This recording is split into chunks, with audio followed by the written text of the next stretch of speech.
Okay, I call to order the May meeting of the Historic Preservation Commission. Roll call. Certainly. Jim Morrison. Here. Gregory Rush. Here. Trip Ewer. Here. James Bisbee. Here. Molly Bales. Here. Richard Parsons. Here. Mark Bartman. Here. And absent are Candace Sullivan and Tim Thompson. Okay. We have a quorum. Are there any adjustments to the agenda? None that I know of. None you know? Okay. And I understand we have no minutes or written decisions, so there is no consent agenda. Is that true? Right, correct. Okay. I will go through my introduction. Historic Preservation Commission is a public commission appointed by the City of New Bern's Board of Aldermen. It's responsible for preserving and safeguarding New Bern's locally designated historic districts, downtown and Riverside, based on U.S. Department of Interior standards, state statutes, city ordinances, and New Bern's historic guidelines. Two of the major tasks of the HPC including approving applications for certificate of appropriateness and preventing demolition of historic structures due to neglect. HBC holds a quasi-judicial hearing, this is one, on an application for a certificate of appropriateness. The Commission hears sworn testimony and evidence provided by the applicant, by parties who received notice of the hearing, and by others who can justify they have relevant evidence and are directly affected by the application. The Commission cannot consider comments based on personal likes or dislikes, hearsay, or personal opinion that cannot be directly related to specific historic guidelines. Likewise, Commissioners shall refrain from stating personal opinions, personal likes or dislikes, or hearsay during the hearing. Commission's decision on an application is based solely on testimony and evidence presented at a hearing that directly relates to the historic guidelines. Can we swear in our presenters? Yes, you can. Oh, I do that. Who is going to be speaking tonight? Anyone who's going to be speaking,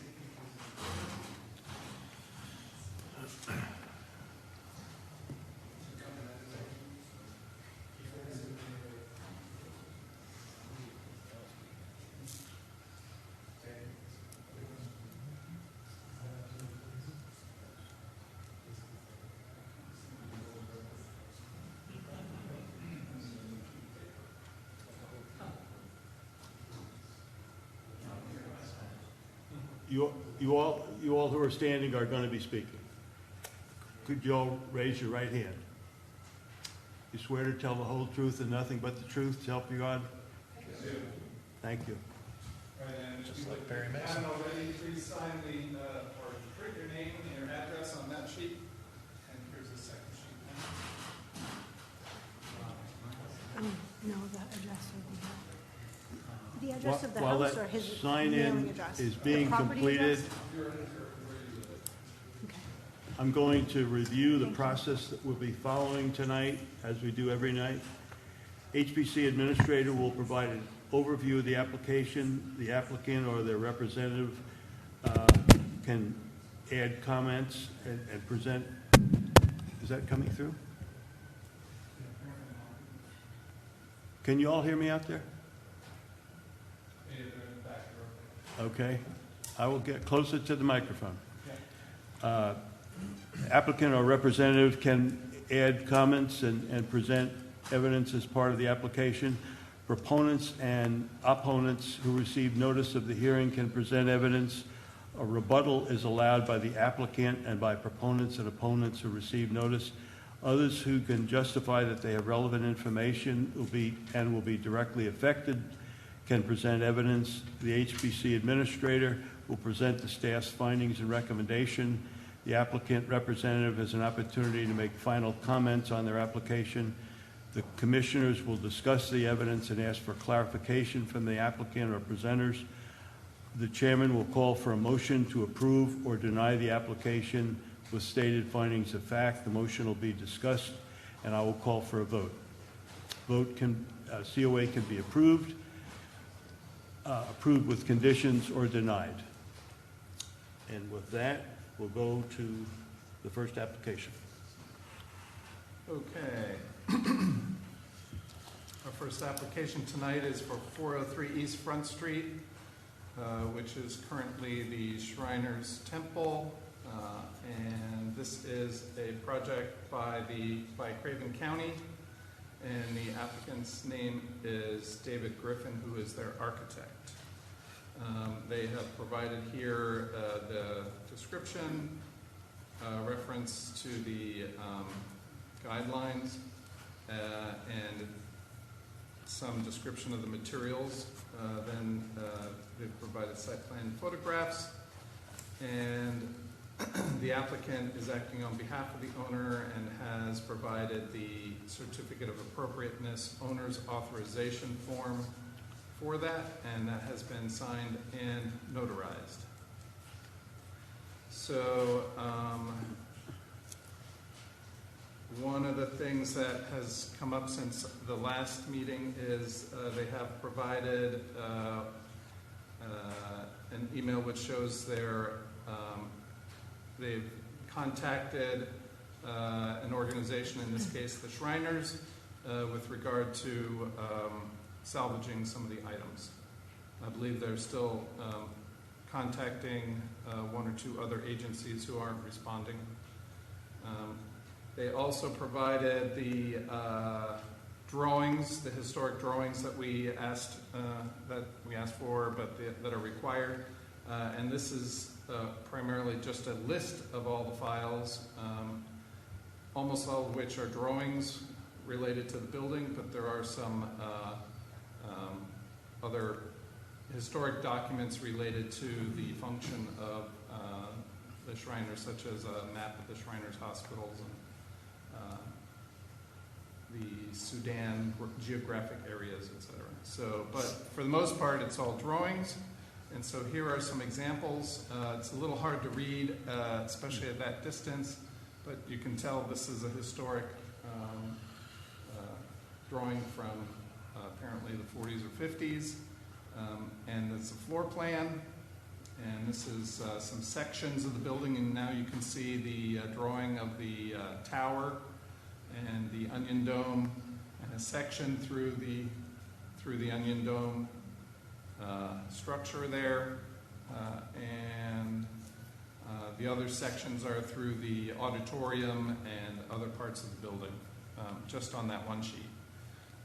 This is now actually it's a blow up of that onion dome, those onion dome drawings, or a portion of the drawing of the onion dome. Then this is an elevation drawing of the Broad Street elevation for the building, showing all the architectural features here and with call-outs and such on it. The next one. And these are just samples. I'm not going to show you all of them because there were many, many drawings. This one is actually a drawing of the minaret that's there and showing how it's constructed out of brick and the corbelling it takes in order to create that shape, etc. Some of the dimensions in plan section. These are details from the conference room that was constructed out on the one-story portion adjacent to Broad Street. So some of the floor plan, the lighting, the cabinetry, some cabinetry details, etc. So there was quite a lot of drawings. So then our next document here is the letter from the SHPO, the State Historic Preservation Office. That's required for the process as well, giving their analysis of the building. And so this starts out with this just description of the letter that they're writing in the first paragraph. The next one goes through the date line in which the building was determined to be a contributing resource, and then a small paragraph on the fact that the building was damaged by floodwaters. Oh, by the way, the official name is the E.S. Selamu Alakam Sudan Temple. And then the next one, next paragraph has to do with statewide significance, New Bern has not requested for them to determine that, so it was not listed on their list. The next few paragraphs, I'm going to read the yellow highlighted area because I will otherwise be doing that later in the presentation anyway, so it's more appropriate at this point. The New Bern chapter of the Sudan Shriners was established in 1916 and was officially chartered the following year. The chapter grew quickly, welcoming members from across eastern North Carolina. In addition to their fraternal ceremonies and activities, the organization regularly raised funds for various charitable causes, including the Oxford Orphanage, the Masonic Home, the Shriners Widows Fund, and later the Shriners Hospitals for Children. Skipping down, the building derives its primary significance from its architecture. The temple is an example of the Moorish revival style, an exotic revival style evocative of Islamic and Middle Eastern architecture. The style rose to prominence during the late 18th and early 19th century as trade and contact with Asia and the Middle East increased. Like many exotic revival styles, the Moorish revival style experienced a resurgence during the 1920s and 1930s. The style was most popular for hotels, theaters, casinos, and garden structures. The Shriners, which were established in 1872, often selected the Moorish revival style for their temples as it reflected the organization's Middle Eastern influences. Skipping down, most of the Moorish revival style temples date to the early 20th century, but some later temple buildings like the Es Salamu Alaikum Sudan Temple in New Bern continued to reflect hallmarks of the style. The Es Salamu Alaikum Sudan Temple is architecturally significant as an intact vernacular example of the Moorish revival style in New Bern. Built in 1951, the temple blends the defining features of the Moorish revival style with the clean lines and simple geometric forms of mid-century architecture, resulting in a unique interpretation of the style. Designed by local Wilmington architect Barrett Stevens and his son Robert Stevens, the Sudan Temple features a large onion dome, horseshoe arches with decorative latticework, a stepped parapet, and a corner minaret, which are common characteristics of the Moorish revival style. Although the large banks of windows along the central tower are more indicative of modern influences, the latticework panes echo the ornamentation of the horseshoe arches and are reminiscent of the perforated screen walls found on more elaborate examples of the Moorish revival style. Likewise, the windows throughout the majority of the 1951 section of the building reference these lattice details, exhibiting three-part metal sashes with triangular panes arranged in an X shape. Compared to other examples of the style, the Sudan Temple is relatively simple in its design. The building's simple geometric flat roof form, subdued ornamentation, and large banks of windows along the central tower and west block reflect the modern architectural styles popular during the mid-20th century. Interestingly, the temple also exhibits some features reminiscent of the Egyptian revival style, an exotic revival style popular during the late 19th and early 20th centuries. Oh, I wanted to emphasize Egyptian, not the Moorish. The first story of the entry tower is sloped and angled, which is an architectural feature associated with the Egyptian revival style. The battered brick entry surround with heavy angled architrave and a large central keystone echo the sloped form of the first story. A side entry along the east elevation of the building displays a nearly identical surround. Secondary entries along the facade also exhibit an angled architrave with a central keystone, but lack the battered brick surround. The window lintels along the facade and a portion of the east elevation of the main block feature angled splay jack arches with an oversized keystone mirroring the architraves above the entries. Skipping down, the Sudan Temple retains a high degree of architectural integrity. Despite damage during Hurricane Florence, the 1951 and 1956 sections of the building remain extant and relatively intact. Skipping again, the interiors appear to retain original materials, including historic wall and floor treatments, doors, and bathroom fixtures.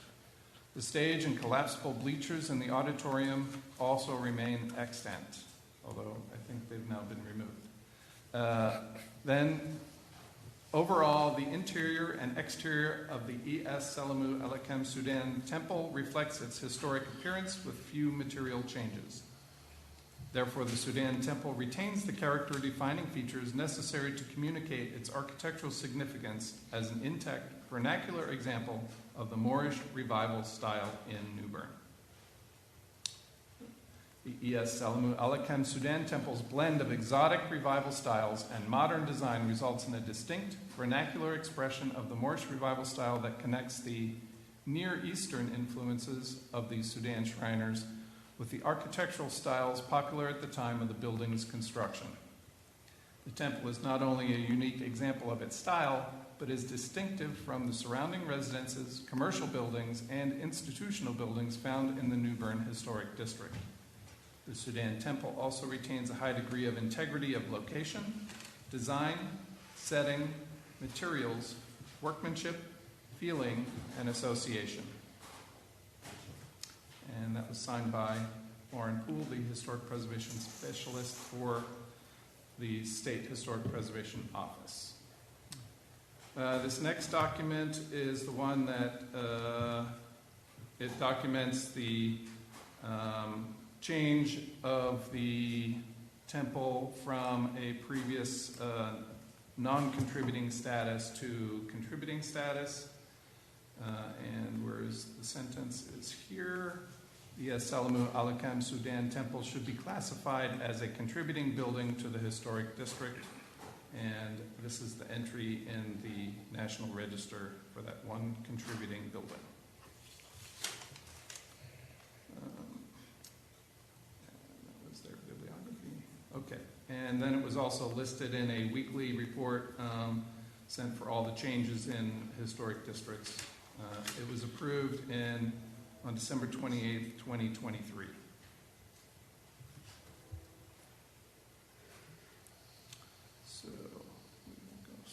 So now back to the applicant's application.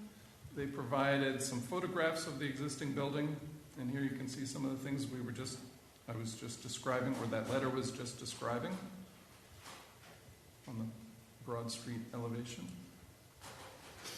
Also this angle here, and a close-up of the doorway and some of the details in the doorway.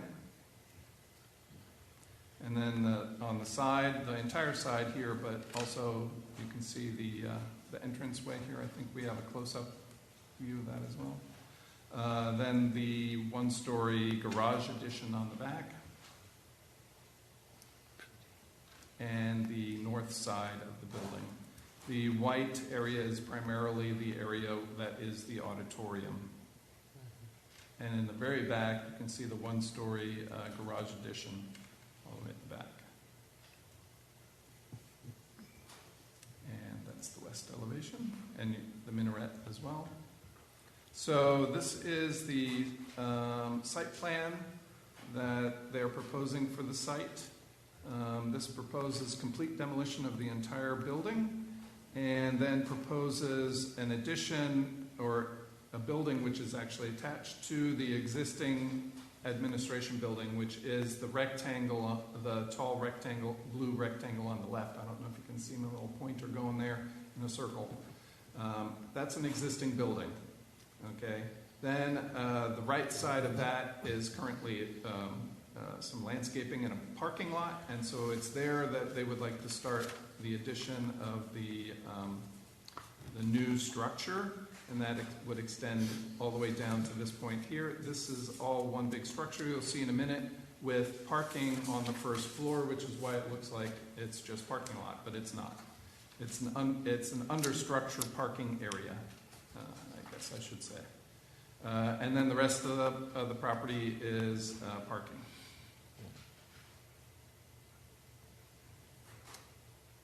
Also to note that they are intending to, at least in this sketch, retain the the little bricked area at the corner of East Front and Broad Street where the statue and I think some walls and flag poles and such are there. So then the next diagram shades in the area where the second floor and third floor will be on top of that parking. So you can see it's not exactly a square or rectangle, but primarily covers almost all of that parking in that area there. And then we'll see the last one here is a plan that was requested by the HPC to show where the existing building currently is on the site in relation to the new building. And so this is the footprint here. And so I actually, if you'll excuse, Mr. Griffin, I added a little square here to show where the tower would be. Right? Can you guys, I don't know if you can all see that. I can zoom in to highlight that a little better.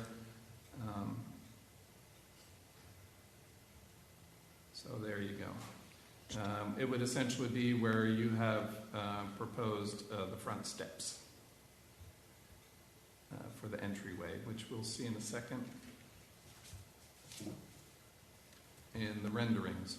So, and just to be sure, I also added some aerial photographs from the county GIS here and zoomed in to show that that is indeed where that tower is, where that kind of jog in the front facade happens in footprint and delineated there in red. And that it is indeed a square in plan because it does have the dome on top of it, so it's square in plan with the bottom portion here raking out slightly and fattening out, so to say, at the bottom. So here's the first image of the proposal.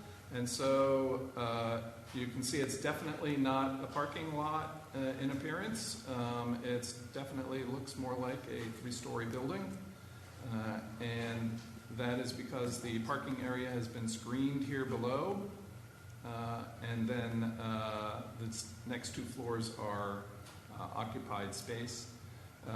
They have their stair tower and elevator tower here as well. Obviously, the entryway is on the right, and that is a lobby here. And all of this is primarily due to the fact that this is a flood zone here. So the first floor up to a certain level cannot be occupiable space. So they can't have offices, for example, or even conference rooms on that level. Let's see, so this is an open glass atrium in this. And also you can see how it extends, and we'll see in a minute better how it attaches to the existing administration building. Also to note are some of these other site features like a handicap ramp and planting beds and grass strip and trees, and the parking along the edges to remain mostly, except for this, maybe this grass strip here. Okay. More long on view, I suppose, but also shows the more of the eastern facade. The 2-3-story proportion remains until this portion towards the back is just 1 story, and then the second, I guess that third floor is then pushed back, and we'll see why in a minute. And you get an idea of the parking area. Then going back up Broad Street, now this is the existing administration building, which ends here at this parapet wall at the roof line here. And so everything to the right of that would be new construction. This is another stair tower, I believe, here.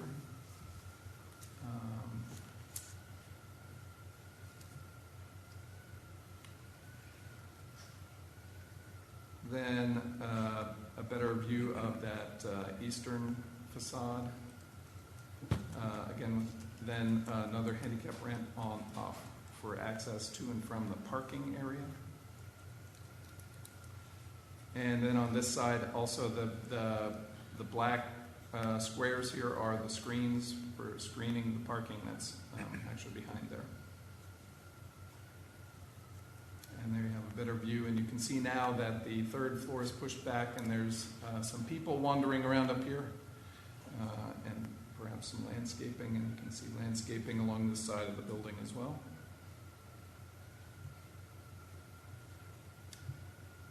And then another view from Broad Street, more straight on.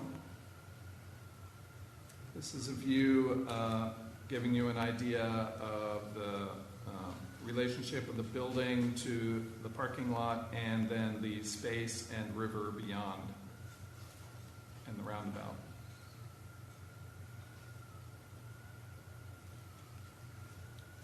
And this is that rooftop area with a view over the river. And then the rear of the building that is quite a bit farther away from the property line than the existing Shriners Temple. And now you can see the parking underneath. This is how you access in and out. And another stair tower here. So then we have our zoning and inspection review, which indicates that a zoning permit will be required, and demolition, building, and floodplain development permits will be required for this. And then when you are ready, I am ready with my staff report. Okay.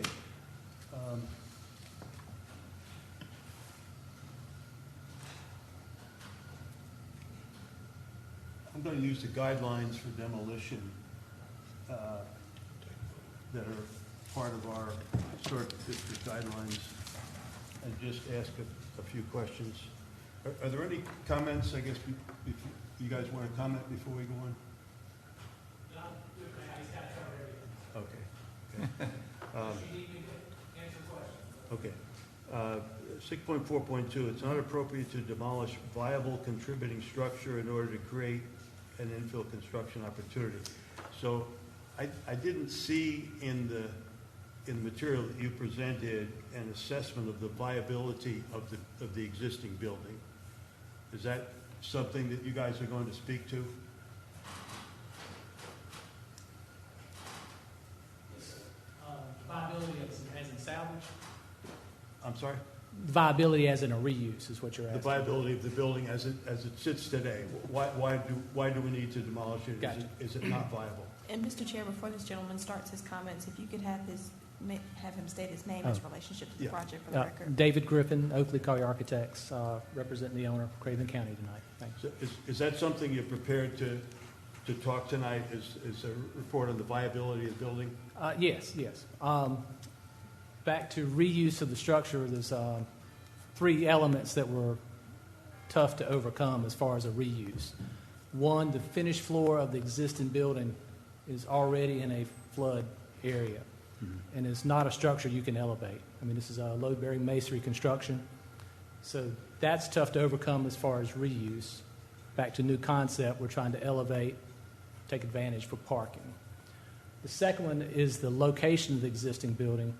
The county is looking to expand their administration building, which we did look at two structures, doesn't work for their program needs of what they're trying to do with expansion. Mm-hmm. So really I'm just in the wrong place on earth for where the existing building is, which is what Matt was showing on the site plan. Your existing building is about a third into our new concept plan. Excuse me. The third piece is we need parking. I mean, the parking demand, well, one downtown, but for the county is tremendous there. So every bit of real estate they got, we're trying to find a way to gain more parking for them in the long term. Yeah. That covered? Not really.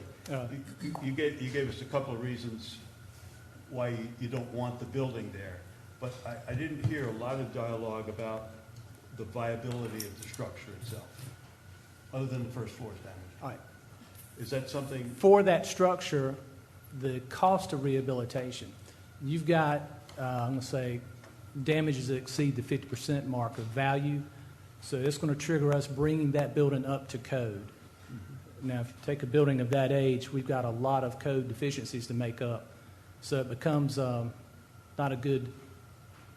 not feasible financially for that kind of upgrade, not counting the fact that the layout of that building just doesn't serve the purpose of office administration building.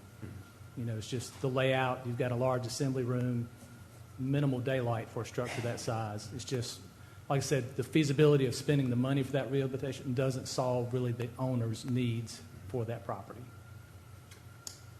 Okay, it's costly is what I heard. And I don't want to dominate the conversation. Are there others who want to comment on this? I'm listening to all that you're saying.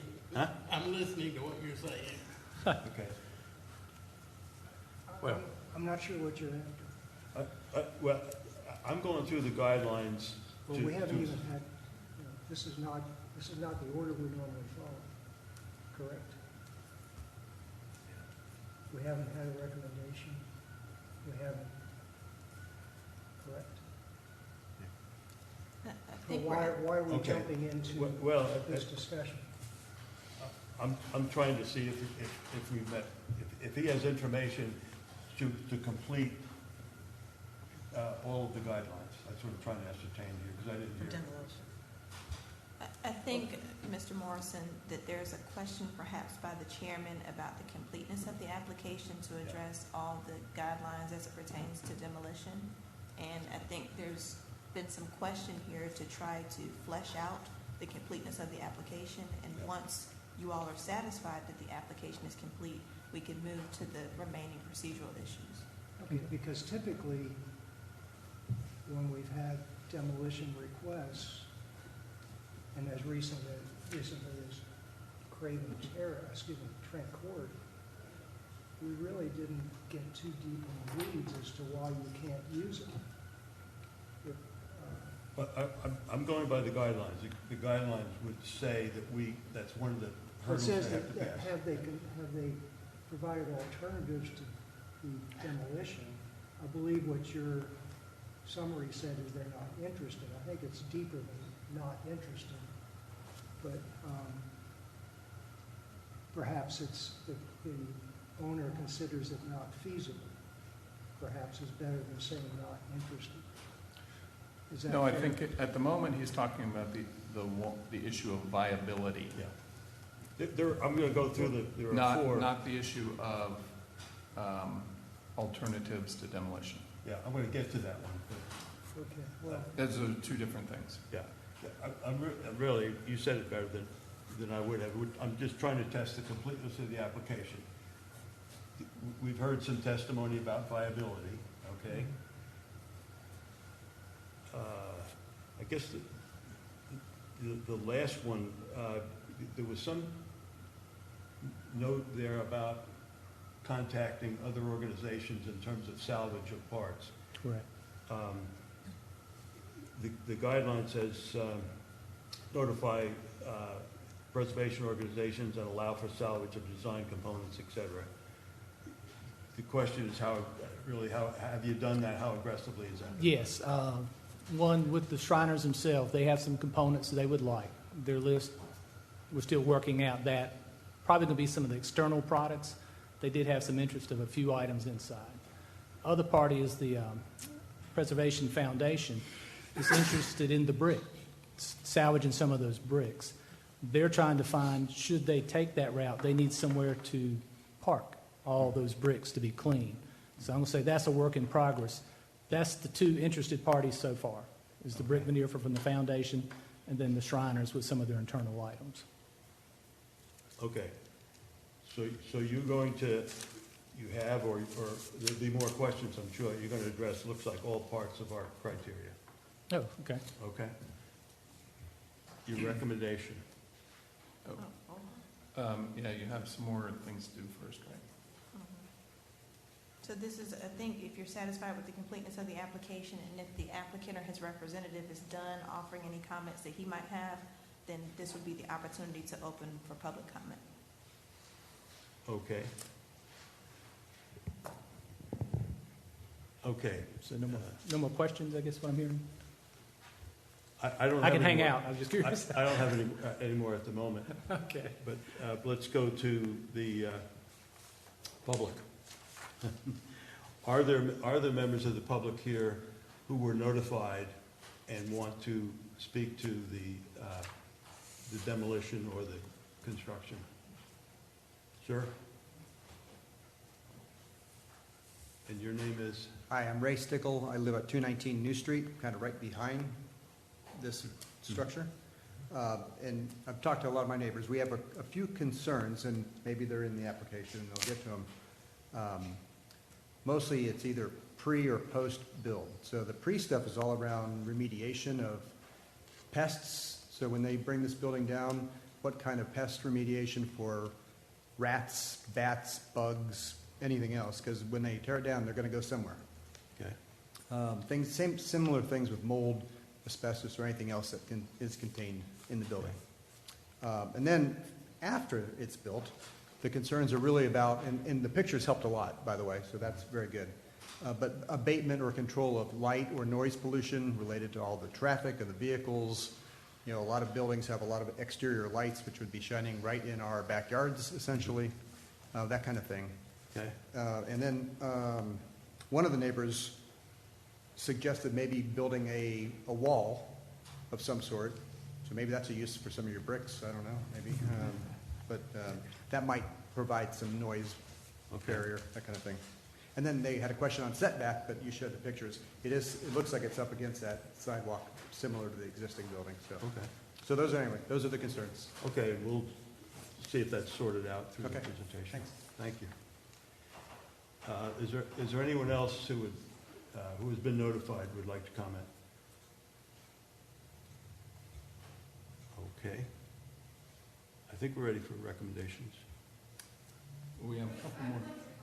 Yeah, we have a couple more. I didn't get notified, but I believe I have standing. Okay, you do have standing? You want to? And Mr. Chair, if we could elicit some testimony to establish the standing, that would be appropriate. I'm sorry? If we could elicit some testimony to develop in the record her standing, that would be helpful. Okay. Hello, my name is Sarah Atherback. I'm an architect. I've lived and worked in New Bern for 25 years, and I had the opportunity to walk through this building with the Shriners before it was sold to do an evaluation of the building. And we came to an understanding that you really could remove the portion, the dormitory addition, retain the facade and the onion dome and all those pieces that make it a historic structure, and build a building behind it that would satisfy the county and all their program requirements.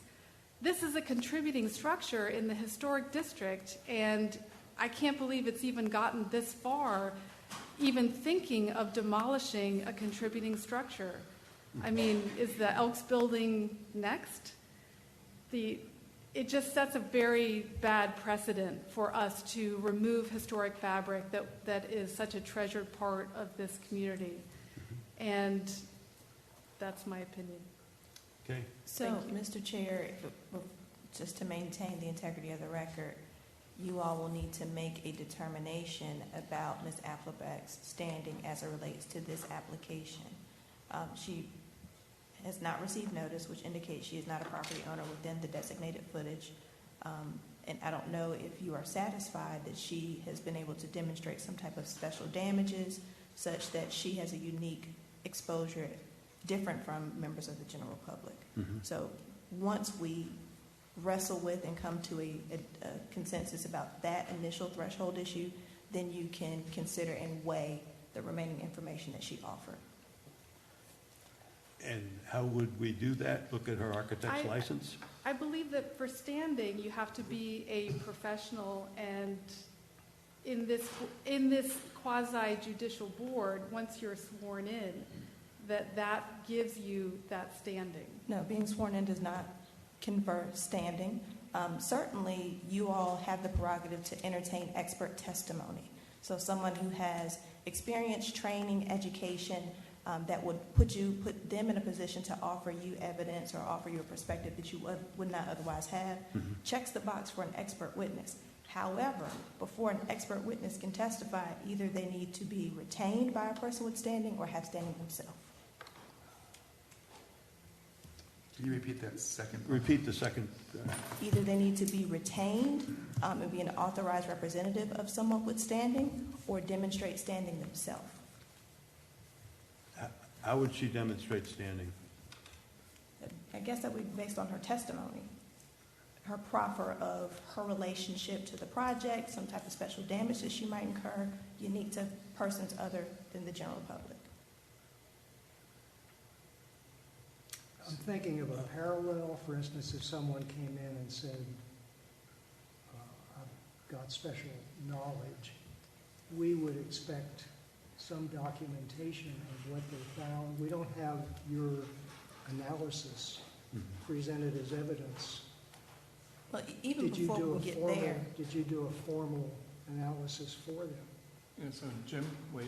even before we get there, so in the case with the applicant obviously has standing. It's their property. Yeah. They have damages potentially that would be unique to them, different than the general public. Yeah. They have retained the gentleman who testified today, who is able to offer expert testimony because he is their architect. So Yeah. he has unique skills and training that allow him to give information and offer testimony, even opinion testimony, if Okay. you're inclined to accept it. Okay. The difference here is Ms. Afflerbach is not testifying on behalf of someone with standing. So she would need to demonstrate that she herself has standing. And you all would need to be satisfied that that threshold has been satisfied.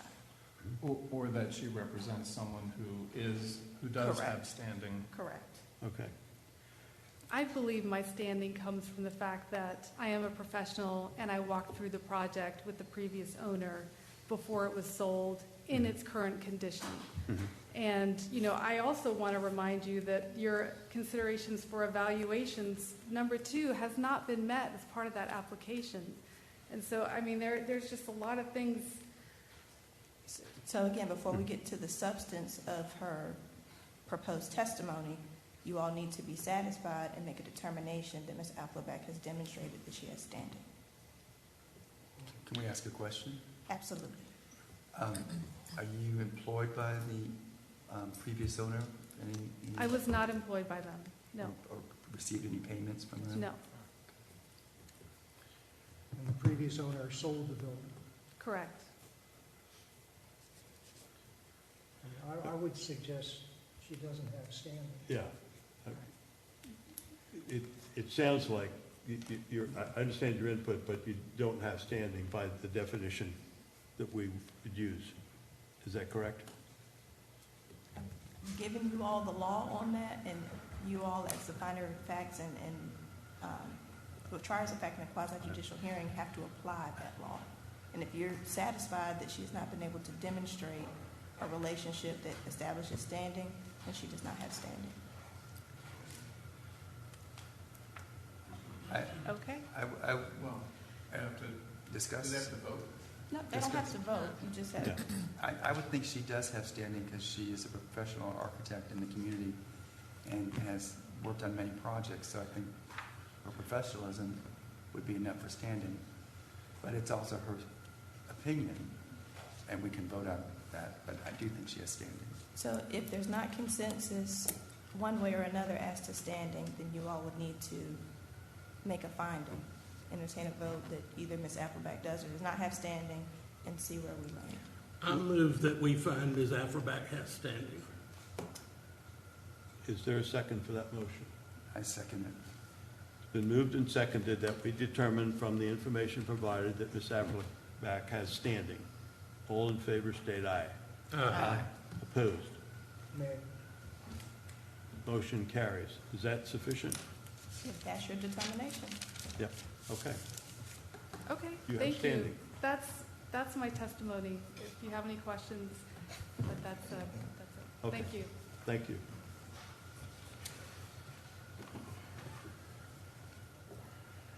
Is there anyone else who has standing, potentially or in reality, who would like to speak? Hearing none. Okay. I think we're ready for the recommendations. All right, 1 second. Went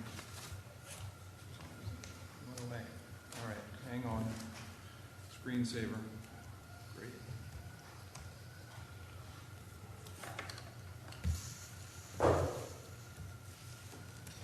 Okay, there we go.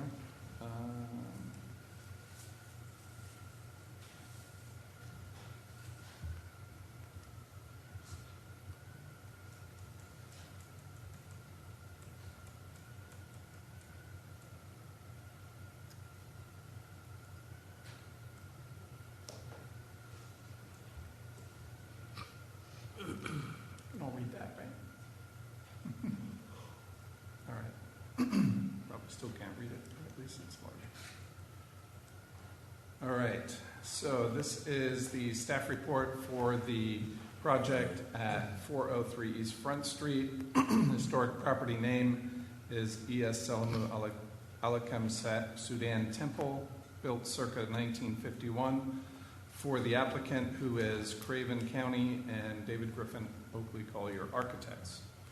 It is a contributing structure, and the actual historic district inventory has no description, even after it was added, other than that one-liner we saw. And then, however, the staff report includes the description from the letter that I read earlier, all those yellow things. So we can skip through that, right? Yeah. All right. So the project is to include 403 is to include demolition of the entire building and redevelopment with a 2-story and 3-story expansion of the county administration building. Staff submits the following excerpts from the Historic District Principles and Design Standards, aka guidelines, are appropriate to this application, the process for which consists of 2 deliberations, demolition and redevelopment. Deliberation 1 for demolition. 6.4 demolition. The success of preservation depends on adaptive reuse of historic resources to meet current needs. Demolition is an irreversible action resulting in a permanent loss of the integrity and character of historic resources. Preparation of a demolition COA application should include a detailed report on the history of the structure and property from the SHPO.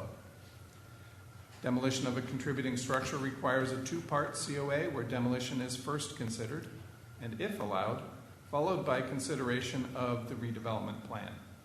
Demolition shall not proceed unless both parts of the COA are approved. If demolition is denied, the property owner is required to maintain the property and its structures to prevent demolition by neglect. The HPC may deny the demolition of a structure or site if it is currently listed in the National Register of Historic Places. So the guidelines for demolition, 6.4.2, it is not appropriate to demolish a viable contributing structure in order to create an infill construction opportunity. 6.4.3, the HPC reserves the right to postpone demolition until development and building permits are approved for redevelopment plans. 6.4.4, prepare drawings and photographically document the site prior to demolition. Include photographs of interiors, exteriors, architectural elements, and context within the streetscape. And 6.4.5, notify preservation organizations and allow for the salvage of design components, architectural features, and building materials for reuse. In addition, the guidelines stipulate, quote, in rendering a decision on the demolition COA, the HPC should address the following 3 considerations. Consideration 1, address the historical, cultural, and architectural significance of the structure. First question, is it a contributing structure? Staff, yes, the temple was added to the National Register inventory as a contributing resource on December 28, 2023. Second question, is it significant because of its historic use, an event, a person, a builder, or an architect? Staff, according to the technical advice letter from the SHPO, dated December 22, 2023, not primarily. The letter states, quote, although the E.S. Selamu Alakem Sudan Temple has strong connections to the social and fraternal history of New Bern and eastern North Carolina, the building derives its primary significance from its architecture." Unquote. Third question, is it the last or the oldest example of a certain building type? Staff, it depends. It could be the only one of this type. According to the technical advice letter from the SHPO, dated December 22nd, 2023, the building is primarily a Moorish revival style building designed at the end of the period for the style designed with modern and Egyptian revival style features. While mentioning other earlier Moorish revival styles, the letter does not mention any that are a combination of these styles, making it possibly the only such building in the world. The letter concludes the description of the building with, quote, "The E.S. Selamu Alakem Sudan Temple's blend of exotic revival styles and modern design results in a distinct vernacular expression of the Moorish revival style that connects the Near Eastern influences of the Sudan Shriners with the architectural styles popular at the time of the building's construction. The temple is not only a unique example of its style, but is distinctive from the surrounding residences, commercial buildings, and institutional buildings found in the New Bern Historic District. The Sudan Temple also retains a high degree of integrity of location, design, setting, materials, workmanship, feeling, and association," unquote. So it is possibly the only one of its kind. It is distinctive in New Bern and still retains its historic integrity. Consideration 2 is to address the integrity of the structure. What are the conditions of foundations, floors, walls, windows, doors, and roofs? Staff accompanied the several tours of the building since the flooding from Florence. There are very few apparent concerning conditions of foundations, floors, walls, windows, doors, and roofs. The apparent damages are either isolated minor cases caused by water intrusion or superficial damage from vandalism. The retractable seating units in the auditorium have been removed by the new owners. Second question, is it a hazard to public health, safety, and welfare? Staff, a report from the chief building inspector is pending. It seems since the new owners have taken possession of and secured the site, the vandalism has ceased. Consideration 3, address attempted preservation efforts. First question, have options for rehabilitation been explored with preservation organizations? Staff, the applicants have stated that they have looked at rehabilitation and reuse of the building and are not interested in this. Staff is not aware of any exploration of options for rehabilitation with preservation organizations. The applicants have indicated the brick pavers and possibly the statue and flagpoles will remain on the corner at the roundabout. They are considering whether to preserve the wrought iron fencing and fence posts still in place along Broad Street and East Front Street from the 19th century old Nelson house that was also the Shriners' original old temple home. The north end of the parking lot was also the site of the 18th century house of the infamous English colonial governor Tryon. This site should be marked with historic signage. Second question, has the applicant been unsuccessful in seeking alternatives to demolition? Staff, the applicants have stated they have looked at alternatives to demolition and are not interested in this. In the design review meetings, the HPC has suggested various options for retaining important parts of the building and demolition of the rest. It seems the applicant has determined they are not interested in the preservation of any parts of the building. Third question, have alternatives for structure relocation and sale of the property been pursued? Staff, the structure is far too large and massive for relocation. Therefore, this is not a viable consideration. The applicant has stated they will offer for others to salvage parts. So the statements of reason based on the information contained in the application in staff's judgment are: 1, the project is a proposal to demolish one contributing structure in the National Register Historic District and in the New Bern Local Historic District. 2, despite the flooding of Hurricane Florence in 2018 and subsequent vacancy, the SHPO has indicated, quote, the Sudan Temple retains a high degree of architectural integrity, unquote. 3, the building possesses many prominent architectural features that make it a unique combination of the Moorish Revival architectural style with modern and Egyptian Revival features. 4, preservation of significant architectural elements of the building would preserve some of the unique features of the building. 5, preserving parts of the building would honor the history of the contributions of the Shriners with and for the New Bern community and their mission beyond New Bern. 6, preserving parts of the building provide a physical presence and opportunity to trigger memories and stories of the work and experiences of the New Bern Sudan Shriners. So here's an example in Durham, a historic warehouse and local grill, the facade of which was preserved while a multifamily structure was built behind it. This one angle in the lower right, a little bit hard to see, maybe I'll zoom in. Shows the relatively simple structure to support that. An I-beam here along the back side. And there must be some other structure along the back as well. All right, so back. All right. 7, preservation and reuse of any of the existing building must consider the entire footprint of the existing building is in the AE flood hazard zone. Therefore, the entire first floor area of any preserved portions of the existing building can only be used for storage, parking, or access to the upper floors. 8, the proposed redevelopment for the site will need to be approved by the HPC in deliberation 2 before a COA and a construction permit may be issued. And 9, the zoning administrator and the chief building official have reviewed this project and commented accordingly. And then the HPC shall deliberate on this first segment of the process before proceeding to deliberation 2. And that's where I will pause because deliberation 2 may or may not be necessary, depending. Okay. Understand. Discussion. Could I ask the architect a question again? Yep. Mr. Chair, generally, the board offers the applicant an opportunity to make any final comments before you deliberate. Okay. Would you make some final comments before we ask questions? I'm sorry?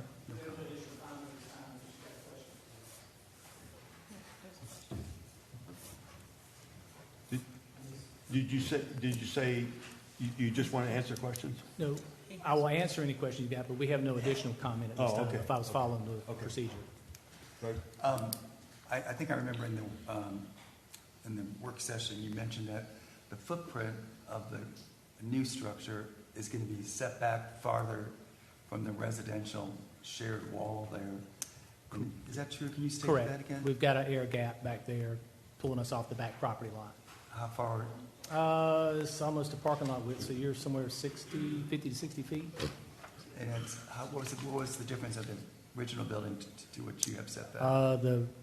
The garage building in the back is right on the property line, Okay. that center section in the back. So there was an image on one of these that shows from the back side, or that'll work. If you look at double-loaded parking, you're around 65 feet, so the building is 70-some feet off of that back property line. At the gray overlaid of the existing Sudan building, you're a little closer where the property bites in, so you're closer to 50-some feet at that point. Okay. So I'm asking for the neighbors and things so they can see that it's set back farther. What is your lighting plan for that area?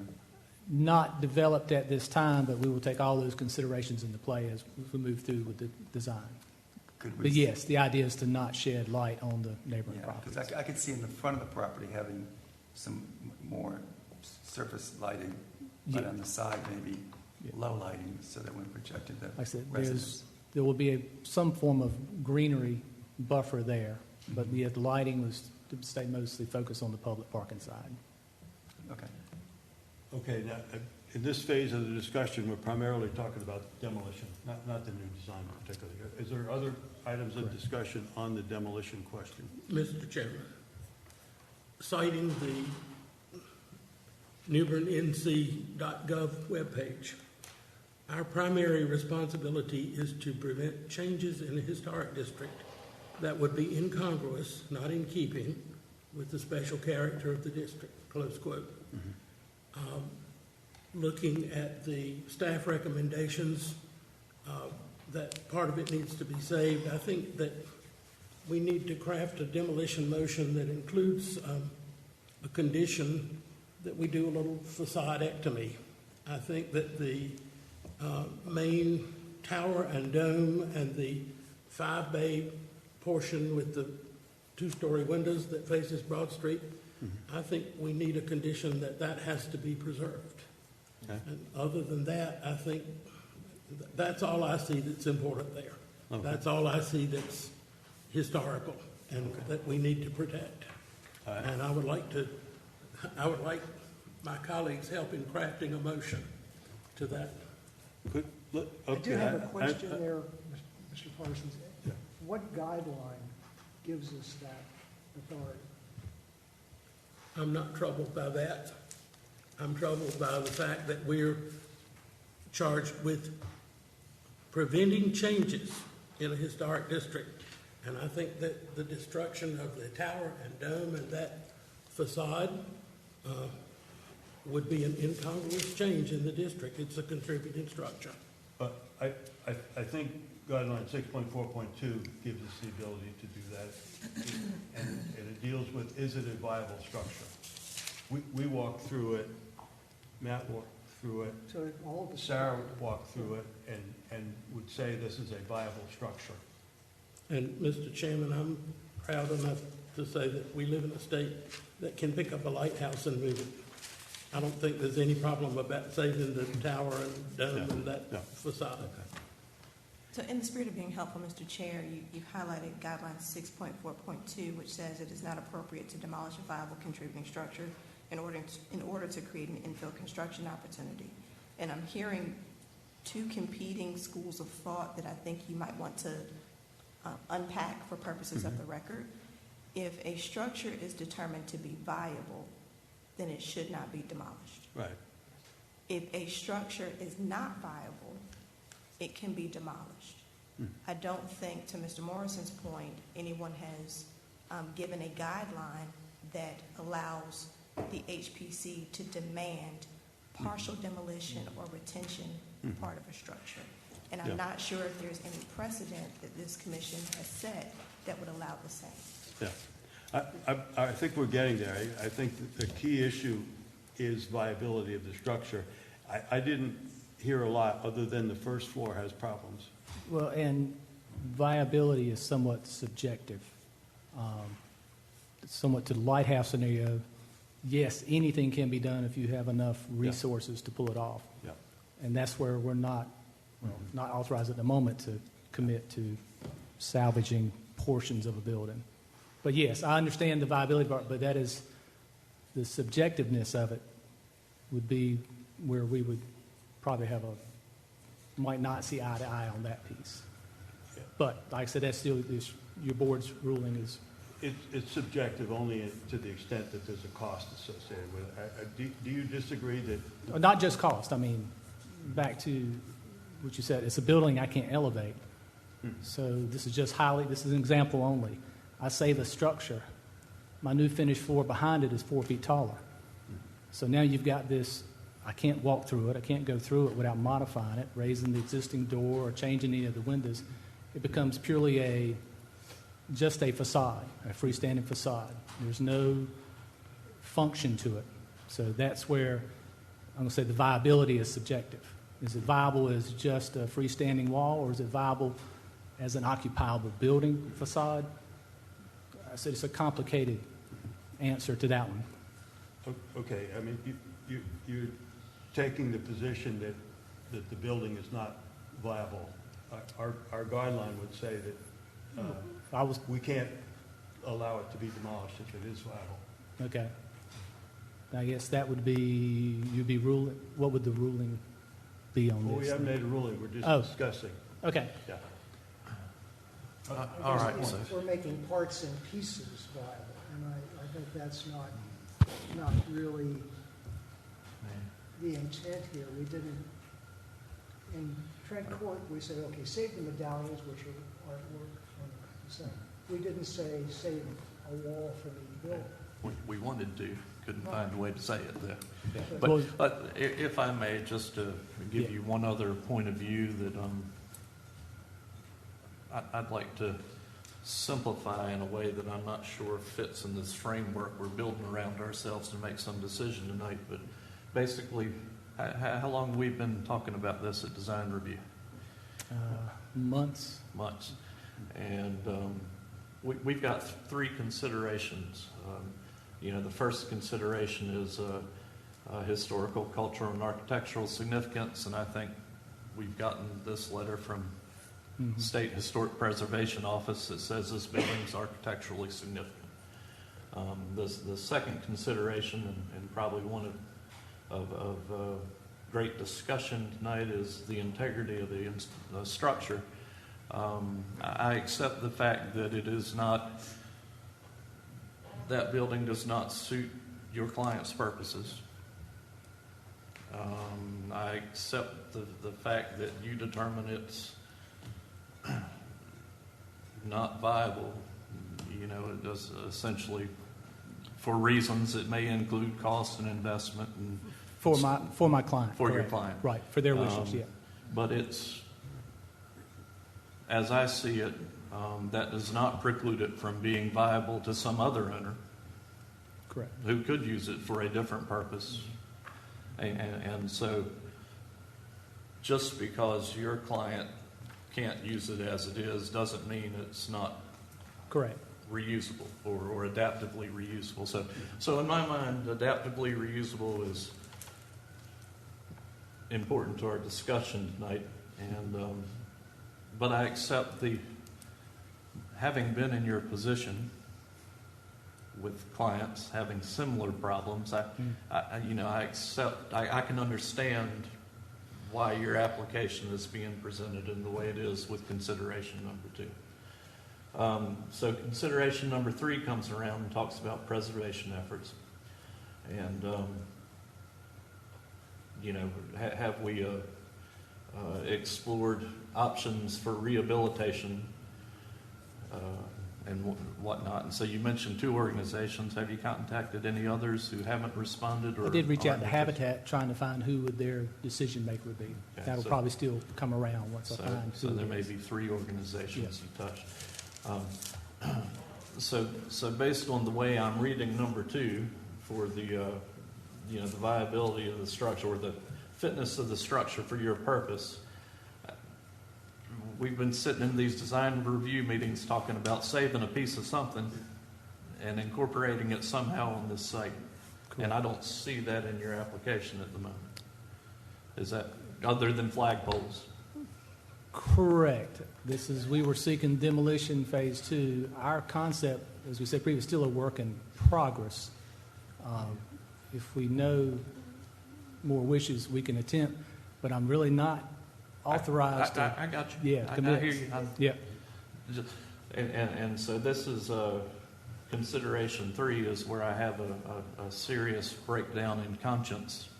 On one hand, we want to be and I'm speaking for the board, maybe unfairly, want to be a Right. community player. We recognize the need for county facilities.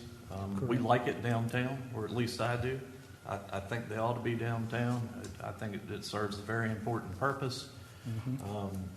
I can see any number of ways that some acknowledgement piece of this building could be incorporated somehow and kind of get us past this adaptive reuse thing and make it not necessarily lemonade, but a situation that is beneficial not only to the community but to your client.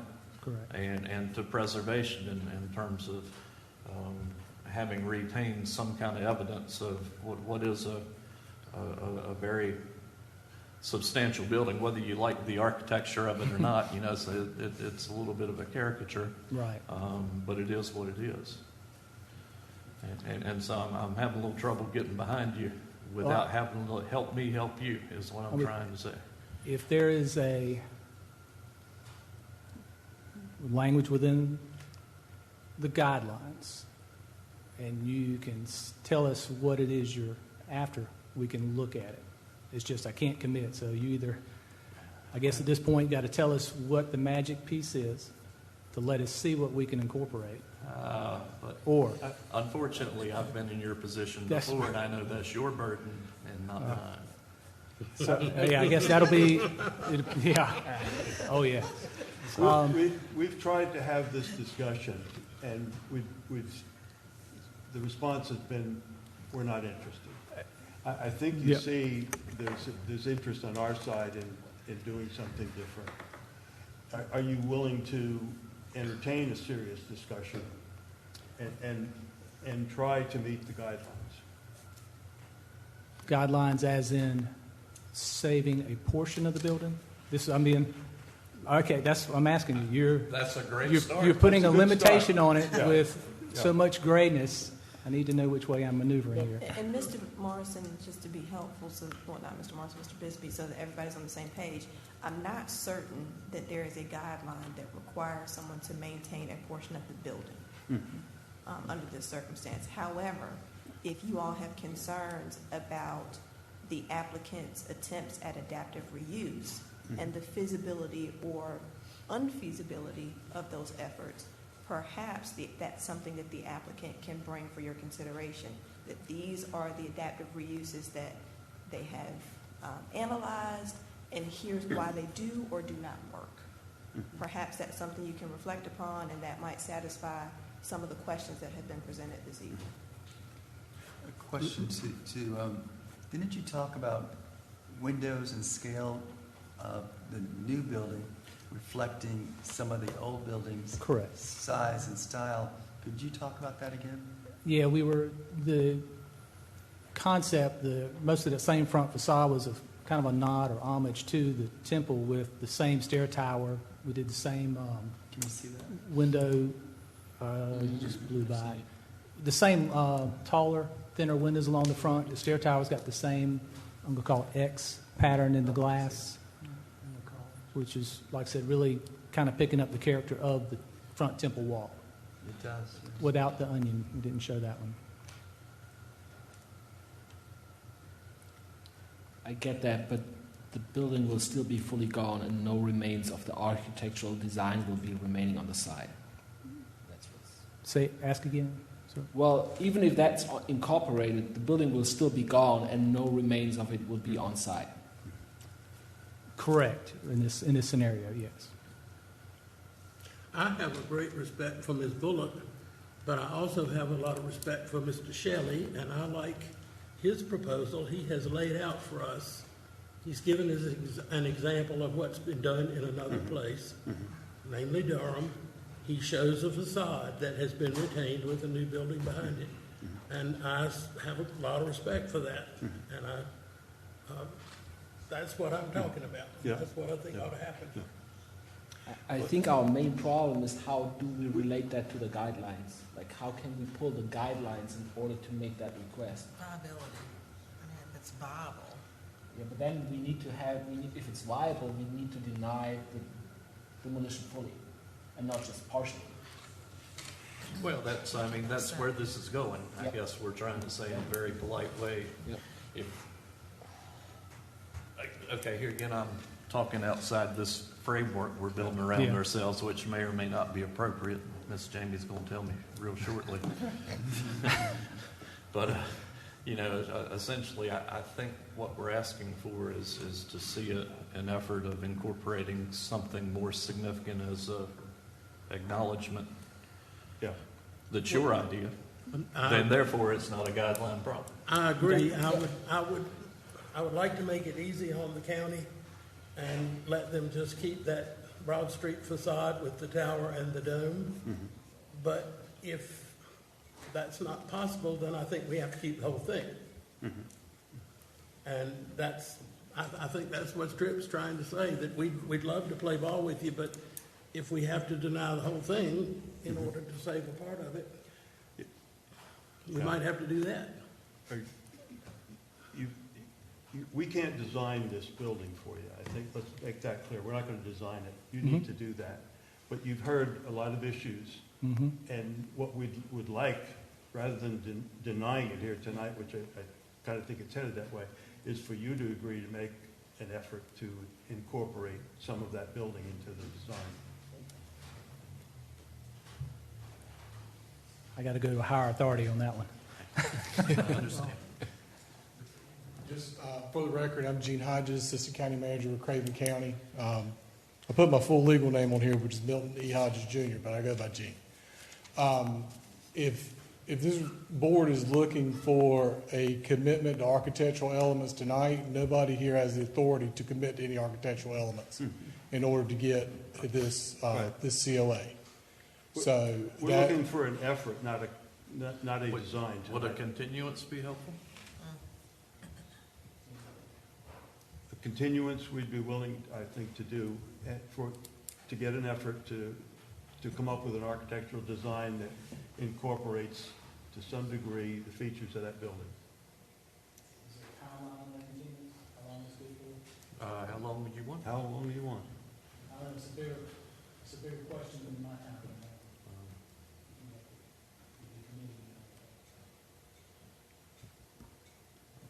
Usually we're asked when's the soonest you can do it.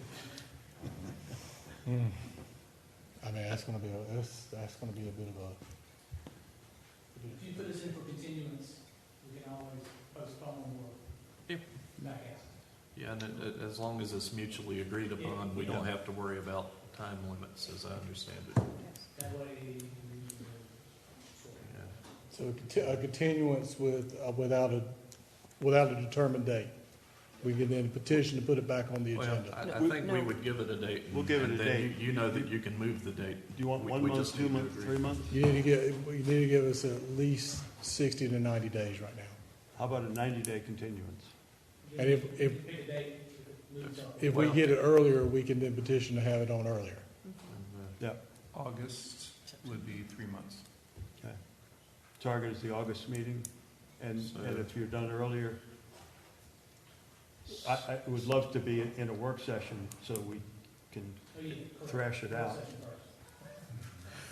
All right, Mr. Chairman, I move that we continue this application until August. Can somebody help me with the date? Our next regularly scheduled public hearing at 5:30 p.m. in City Hall to allow the applicant. August 21st. August 21st. Continue to August 21st, and the reason for the continuance is to allow the applicant to explore some other alternatives with retaining some historic fabric. Second. Moved and seconded. Any discussion? All in favor, state aye. Aye. Opposed? Hearing none. Continued. So just so we're clear, this application has been continued to the next regular meeting in August. However, the applicant can go to the informal meetings to get feedback and input from the commission. Correct. Between now and then. You can come to any of the design reviews along the way. Yeah. Right. And the next one is June 5th. 3 weeks.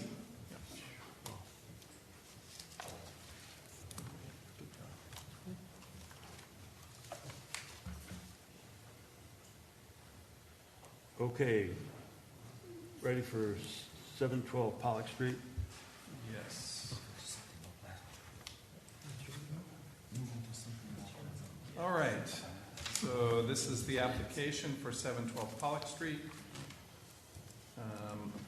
And the owners are Paul and Laura Hanlon, and they've provided a brief description.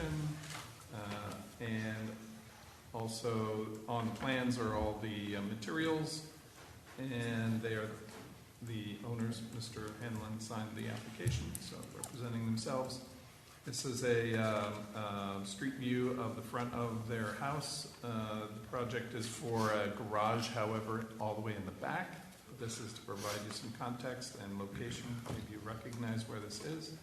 The Triumph Palace Gardens are on just to the right. And then this is their driveway back to the rear yard. And then this is the gravel area is approximately where the car is parked is approximately where the garage will be. And this is a site plan.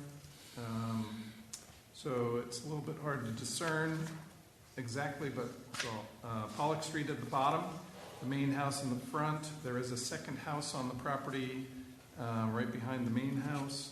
And then the last half of the property is basically all open, and you can see a car parked there towards the rear.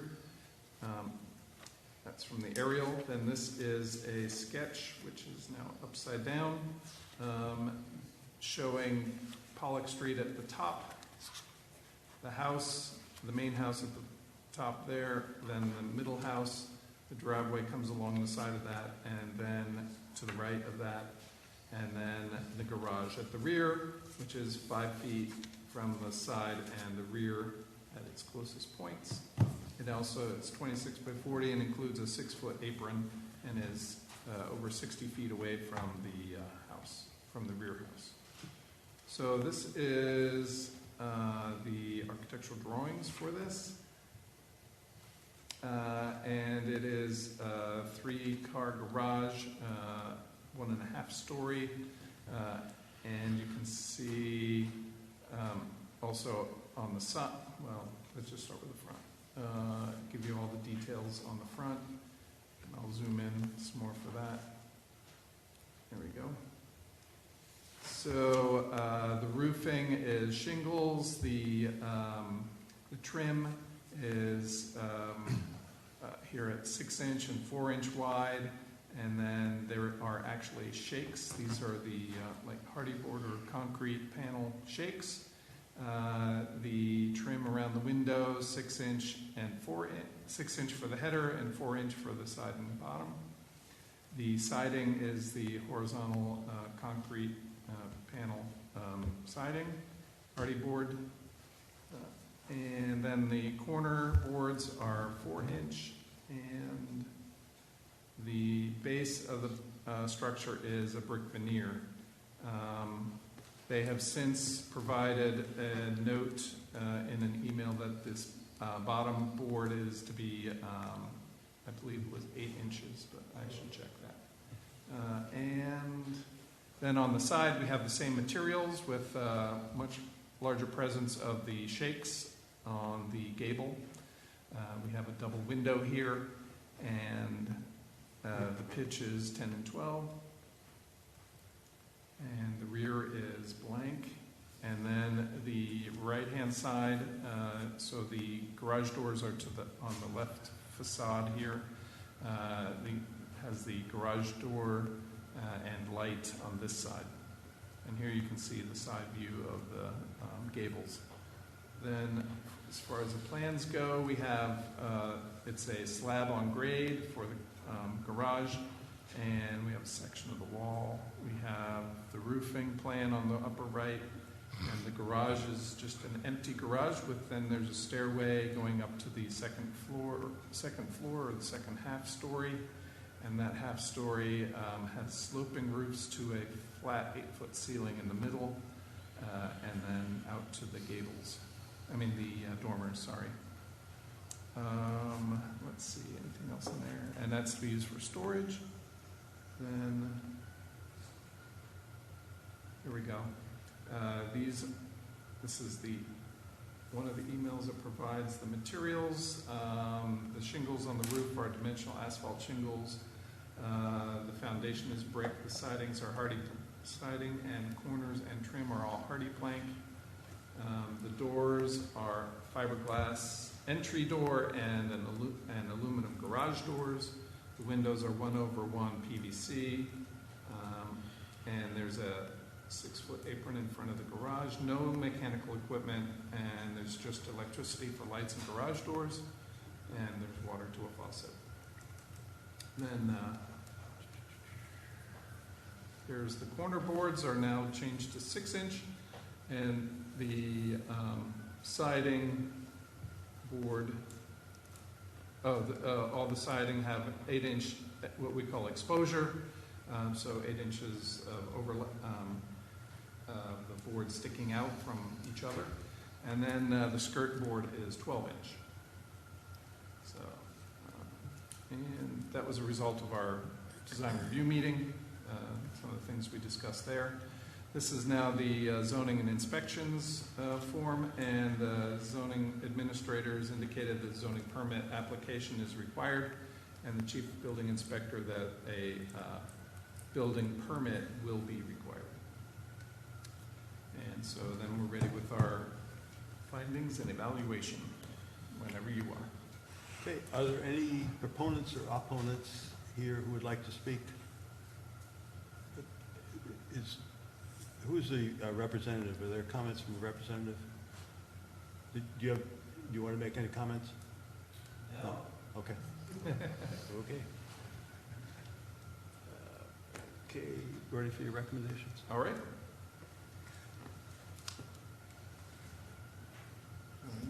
Okay, so the recommendations are for Paul and Laura Hanlon for their project at 712 Pollock Street. The historic property actually has two historic buildings on the property. The main house, the John Chadwick House, which was built 1790 to 1795 and then remodeled around 1930 to 1940. And then that second building, the second house, was built circa 1940. Both of them are considered contributing. And again, just for some context, also maybe for some design points, the John Chadwick House is, quote, 20th century remodeling and closing late Georgian core. 3 bays wide, 3 bays deep, modern entrance porch in the right front bay and double-story rear porch, a gable front roof with triangular brackets. And for the outbuilding, it's 1-story L-plan, 3 bays wide, 3 bays deep, engaged porch, square posts, gable roofs, and triangular brackets. I highlighted the things that seem to be common between the two. Sandbeck description from 1988. The most relevant information for the John Chadwick House is, quote, some of the original 9/6 sash and molded 2-part window surrounds were reused when the house was remodeled. So those would have been from the 1700s. These provide the only external clues to the age of the original Georgian frame within. The dominant gable roof with its kick at the eaves and the exposed rafter ends dates from the 1930 to 1940 remodeling, as does the 2-story rear shed porch. There is no description in Sandbeck for the outbuilding. So the project for 712 Pollock Street is to include a new accessory structure in the Tertiary AVC. Staff submits the following historic district design standards, aka guidelines, that may be appropriate to this application. For accessory structures 2.6.1 and 2, for parking 2.7.1 and 2, for design principles 3.1.1 and 2, and 3.1.4 and 5, for foundations 4.1.3, for walls, trim, and ornamentation 4.2.4 and 5, for windows, doors, and openings 4.3.2 and 3, for contemporary materials 5.5.1, 2, 3, 5, and 6, and statements of reason based on the information contained in the application in staff's judgment are: 1, the application is for a new accessory structure in the tight weave development pattern. 2, the proposed design components and materials meet the requirements of the guidelines. 3, the zoning administrator and the chief building official have reviewed this project and commented accordingly. And 4, the project is not incongruous with the guidelines. The HPC may want to consider the following conditions. 1, revised plans according to the changes agreed upon at the hearing shall be submitted by the applicant to the HPC staff for approval according to the guidelines and prior to the final inspection by the Building Inspections Division. It's the end of our report. Discussion? Any questions? I have a question for staff. Are some revisions suggested at this point? The only thing I thought of was maybe the brackets and the eaves might be something that could be added if you wanted to kind of reflect the original buildings, but other than that, no. So I think I'm talking to Paul. Just wanted to thank you for being responsive to the feedback we had during design review. I appreciate seeing the changes in your application. Apologize for missing that review, but I didn't see, it is smooth hardy board, not grain, correct? It's smooth hardy board? Okay.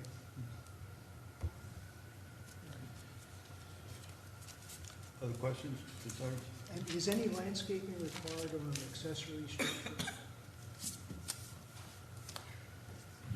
Are you making any landscaping? No, not, that would be a zoning question, but no. Okay. Ready to hear a motion then? I move that we find the application for 712 Pollock Street, certificate of appropriateness to be not incongruous with New Bern's Code of Ordinance, Section 15411 to 15429, and New Bern's Historic District standards based on the following specific standards and findings of fact. Accessory structures 2.6.1, 2.6.2, parking 2.7.1, 2.7.2, design principles 3.1.1, 3.1.2, 3.1.4, 3.1.5, foundations 4.1.3, walls, trim, and ornamentation 4.2.4, 4.2.5, windows, doors, and openings 4.3.2 and 4.3.3, and contemporary materials 5.5.1, 2, 3, 5.5.5, and 5.5.6. Findings of fact being the accessory structure is in tight weave development pattern. The design components and materials meet the requirements of the standards. Zoning administrator and chief building official have reviewed the application, commented accordingly, and the project is not incongruous with the guide or standards. Second. Moved and seconded. All in favor, state aye. Aye. Opposed? Motion's approved. Motion to issue a COA. So moved. Second. Moved and seconded, we issue a COA. All in favor, state aye. Aye. Opposed? COA be issued. Thank you, sir.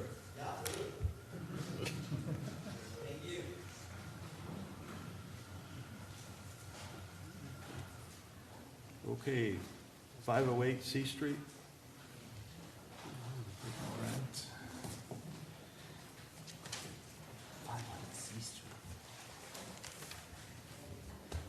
All right, so this is the application for 508 C Street for Iris Orozco.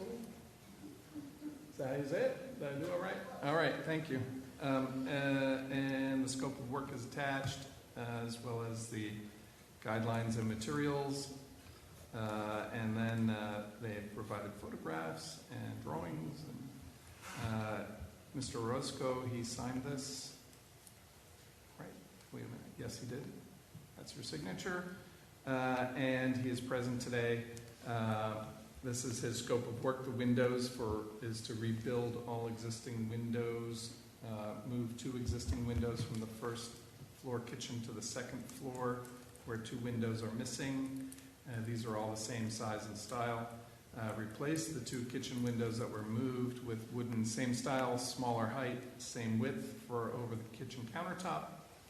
New window headers will be at the same height as the existing windows. Exterior opening under the 2 removed windows, which are side facing, will be repaired with matching wood siding. Then the exterior trim will be sized down and reused. So, and with regard to the front porch steps and handrail, there were none upon purchase. The wooden front steps are 96 inches in width, and the steps are built to building code. Wooden handrail with balusters are 3 inches apart. End posts will be capped and also trimmed at the bottom. A primer coating applied to the front and back of all wood surfaces prior to cutting and fitting, and end cuts will be primed before installation, and opaque stain will be used. For the front sidewalk, bricks were installed. This was approved for the previous owners and photos sent to me. The front porch columns and railings, existing columns already installed at the purchase of the property. Wooden porch railings 2 foot high with balusters that are 3 inches apart. A primer coating and all the other things with regard to the wood, same as before. They'll be painted white to match the house trim. And they will be making an effort to retain and repair historic materials. So this is an aerial, now we need to go a little smaller, of the subject property here with the blue outline. This is C Street here, and then this is National Avenue is the larger street in the upper right. The historic district boundary I've delineated with a yellow dashed line because it's unusual that a house on a side street is included in the Riverside Historic District. On this side of National Avenue is included in the historic district. So that's a closer up view of the aerial, and here you can see essentially they have a parking area on the I guess that's the northeast side, and mostly grass. They also have 2 outbuildings in the back here, which they have a separate minor COA submitted for removal of those. Another COA has been, application has been submitted for a deck on the back of the house, relevant to this because they're proposing a door which would otherwise drop 3 feet to the ground. So this is the way we found it in 2019 with the previous owner.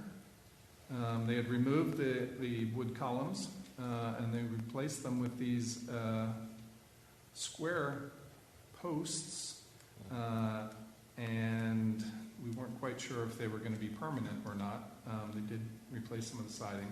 They removed the front steps entirely. That was 2019. Also, here's another angle, another view of that. So these are the posts that they, columns, that they had removed, the original columns. And I've drawn on here a red line, a straight line, to show that these columns have an entasis to them, which means they're a little fatter in the middle in order to mitigate the optical illusion that long, skinny things have, that they look extra skinny and maybe flimsy. The Greeks and the Romans used this technique of fattening the middle of the column, and it's called entasis, and was continued to today for many columns, although not always anymore. These are the columns. They're still there today in the yard. You can see they're pretty much solid with just a small core on the inside, I think, to, I don't know why. And then at the time, we discovered that they had enclosed this entire open porch that was back here with siding and although some pretty nice, good siding, and added that door. And in this photo, if you look in the background here on the left, you can see the twin house has one of those open porches. That's what this one had looked like as well. So this is now also the rear elevation. You can see the previous owner had also put in this small window in what would be their kitchen area. And in 2022, the building looked like this. They had installed some new straight-sided columns. We'll see that in a second. And not a whole lot else. Things have just weathered. They didn't even paint the pieces that they put on. In the front, anyway, on the other side. No, in the rear they did. In 2023, this is what we observed at the time. This was also a demolition by neglect. I wouldn't say it's not on the list, but it was on our concern.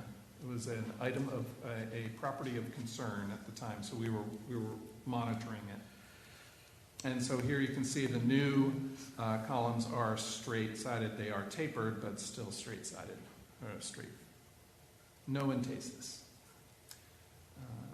And those are the ones that are there today, because now this is 2024, just about a month ago.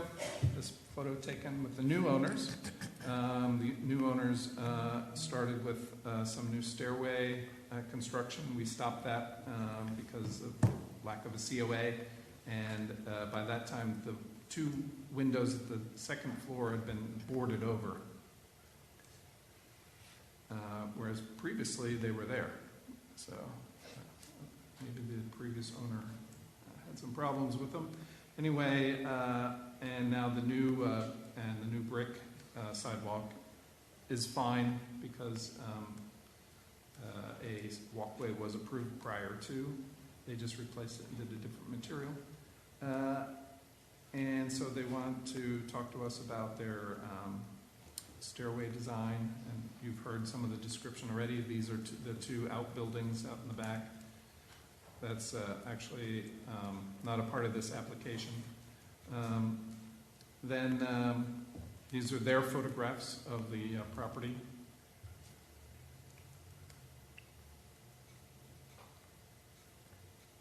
The applicant's photographs, sorry.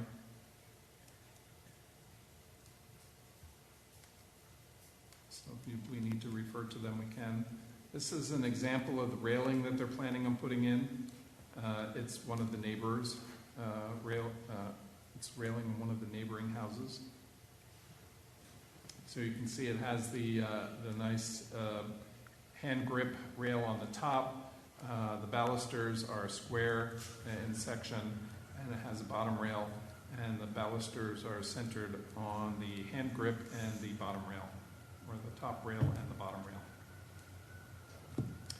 This is a very large photo of the trim detail that they will be putting around the posts at the bottom of the for the stairway, and each post will be capped. These are the 2 side windows that they would like to remove and put in the front windows on the second floor. We can see that they are original wood windows, and so you guys can decide if that's appropriate. And then they will be replacing these, or in these openings, they'll be putting shorter windows that are the same width and at the same, and the header will remain at the same place. The sill will come up higher in order to accommodate their kitchen counter. All right, and this was their first example of those windows. But they have subsequently shown, this is a photograph from this same house of the size and shape that the windows will be at the locations where the 2 windows were removed. Okay, does that make sense? And then for the rear elevation, they're proposing to remove this window and put siding over it and add a French door. We actually have a drawing of this. Hold on a second. There we go. So that's their proposal. For some reason, I think he ran out of paper at the bottom of his drawing to get the full bottom, but the main thing is we know where the door will be and the fact that the window will be gone. Let's see. And then they have some additional photos from the inside view of those 2 side windows, and then the small window that's to be boarded over, removed and boarded over. And the zoning and inspections form, a zoning permit application is required, and a building permit will be required. And I think they've already started with a building permit for the interior anyway. And then we're ready with our staff report, whenever you are. The owner like to make any comments? Are there any opponents or proponents that want to comment?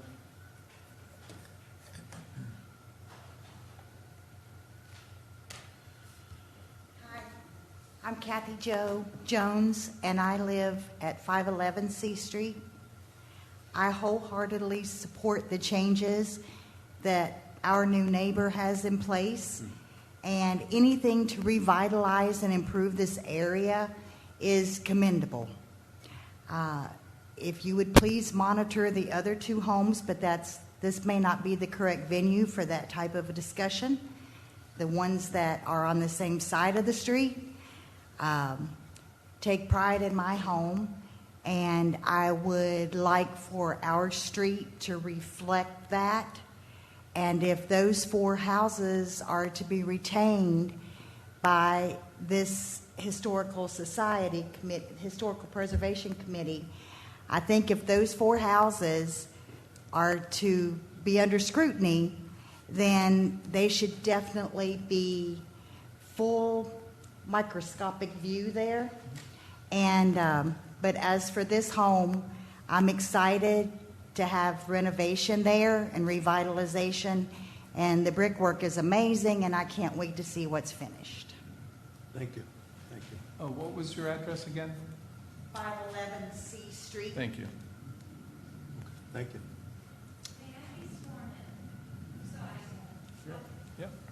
Yeah. Come forward. And you're being sworn in to speak. Yes, Raise your right hand. You promise to tell the whole truth, nothing but the truth, so help you God? I do. Thank you. And then please print your name and your address on there. Got it. Can I do that after? Sure. Okay, cool. Hi, I'm Caroline Turner. I'm a resident at 509 C Street, directly across the street. I'm also here to voice my support for the project. I have the lovely perspective.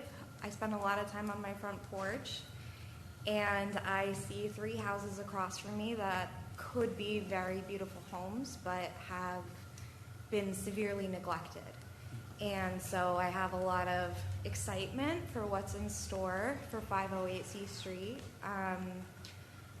But I'm definitely a little, what's the word? Angsty? Perturbed, I would say, because I feel like I would like to see the neighborhood revitalized. It's an eyesore to live directly across the street from 3 abandoned houses. I think it's asking for trouble. I don't mean that in like a threatening way. I mean that more in like vermin and pests and just the general nuisance and eyesore of it all. And additionally,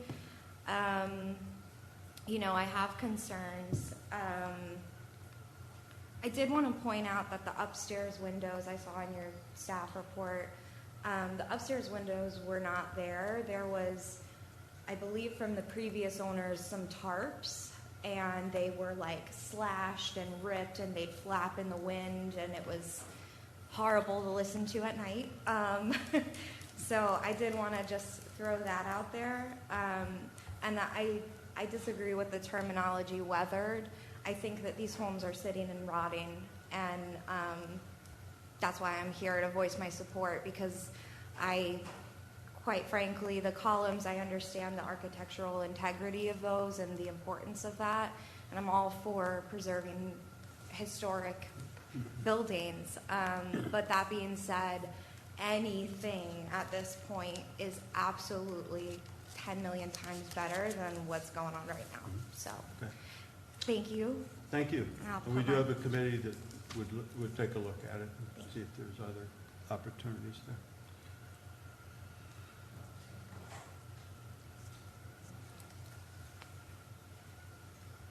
Thank you. Thank you. Anyone else? Okay. Ready for your recommendation? Okay.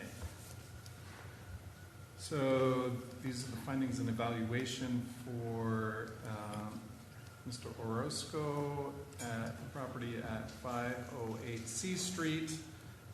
It is the OA Kafer Rental House circa 1914, and it is a contributing structure. The National Register inventory description from 1988, quote, "This two-story double-pile frame side hall plan house remains rental property," back in 1988. Topped by a standing seam tin front gable roof with returns, the house features a 3-bay facade spanned by a 1-story full facade porch with Tuscan columns, square in section balusters, and a brick lattice foundation. 1-story L extends to the rear with a narrow porch along the inner elevation, and a chimney rises to the right west of the roof ridge. Windows are 2/2 sash. And then Sandbeck had no description. The project for 508 C Street is to include new wood steps, porch columns, and railing, reuse side windows for the missing windows, new brick sidewalk, all in the primary AVC. Replace side windows with shorter windows in the secondary AVC, and remove new rear window and replace with a wood French door in the tertiary AVC. Staff submits the following historic district design standards, aka guidelines, that may be appropriate to this application. For parking, 2.7.1, design principles 3.1.1, 2, and 4. For modifications, 3.2.1, 2, and 3. For walls, trim, and ornamentation, 4.2.1 and 4. For windows, doors, and openings, 4.3.1, 2, and 3. And for entrances, 4.4.1, 2, and 4. Wood, 5.2.1 and 2. For paint, 5.4.1, 2, 3, and 4. Statements of fact based on the information contained in the application are: the structure is a contributing resource in the tight weave development pattern. The project is modifications to a contributing structure in all AVCs. 3, the proposed design components and materials meet the requirements of the historic district design standards, aka guidelines. 4, the zoning administrator and the chief building official have reviewed this project and commented accordingly. And 5, the application is not incongruous with the guidelines. So the HPC may want to consider the following conditions. Revised plans according to the changes agreed upon at the hearing should be submitted by the applicant to the HPC staff for approval according to the guidelines and prior to the final inspection by the Building Inspections Division. It's the end of our report. Okay. Discussion, questions? I echo what the homeowner said. It's certainly encouraging to see it, so thank you. And it's sad that the 4 houses in the historic district are not as nice as the ones across the street. Yeah. But, so you will have the demolition by neglect work group look at those? They have been. Okay, so that's encouraging. The only thing I would point out is when you get a design, if you have a design for the French doors on the back, just include a copy of what they look like to Mr. Shelley. Is that, it's not another meeting, but just let him see it. Thanks. In the design review, I asked about the window in the bathroom on the side of the house. If she could come up to the Yeah, microphone, you'll please. need to come to the microphone, please. And state your name. And she's not an authorized representative, though. Mary Kay Welch. I'm, But they're in the room. You're the owner. no, I'm No. not. Oh. I'm working with Manuel. Okay. I actually have a historic place downtown, and he does all of my projects, so we're working together on this. That section that you mentioned about putting other windows in is going to be a closet, a pantry, and part of a laundry room. And the laundry room already has the door in it. That's an exterior door. So there just wasn't an option to put windows on that side. I thought there was a bathroom there too. It's further up. I just think it reflects what might have been the open porch there, and you have it all closed in. And the laundry room could have a window. I do know that the windows that we're having built, the smaller ones, are being done by Precision. They're extremely expensive, and I just don't also believe that it's in the budget to build more, have other windows built for that side. Okay. I mean, that was just my consideration. I don't know if that's the board's consideration. What is your point specifically? If you show, Matt's trying to find it right now.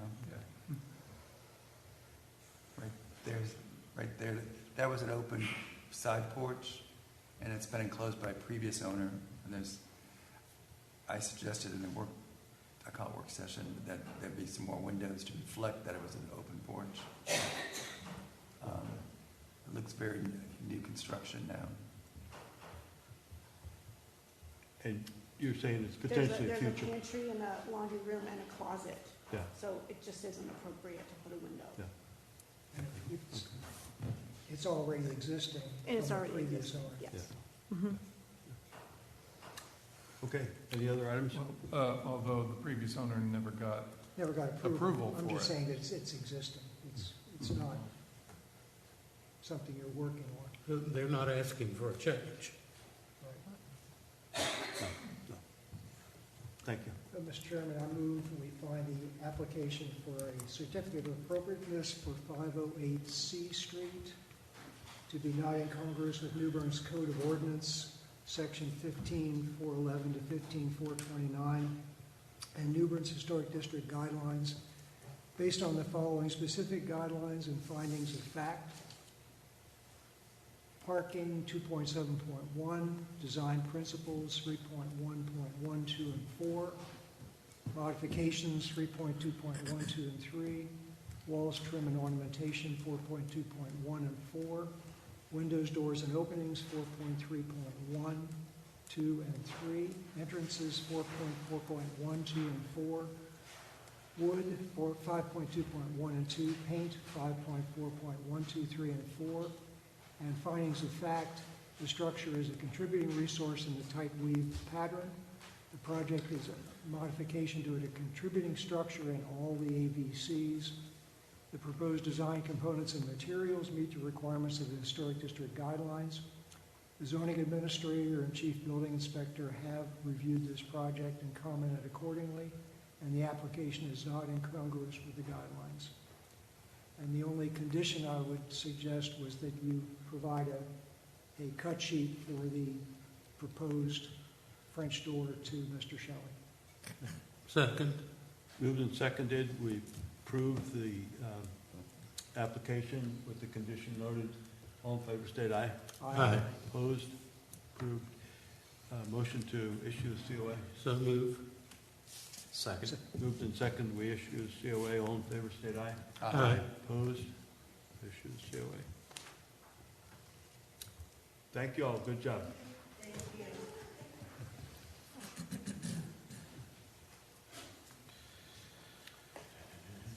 240 Middle. All right, this is the application for the project. The owners are Budbeck LLC, and the applicant is Lucian Vaughn for Tar Heel Associates. The description is attached, the materials are, the guidelines are attached, and the materials are attached. Provided photographs, elevations, and the owner's authorization is coming up. Lucian, Mr. Vaughn has signed this as their authorized representative, which is evidenced by this form here, signed and notarized.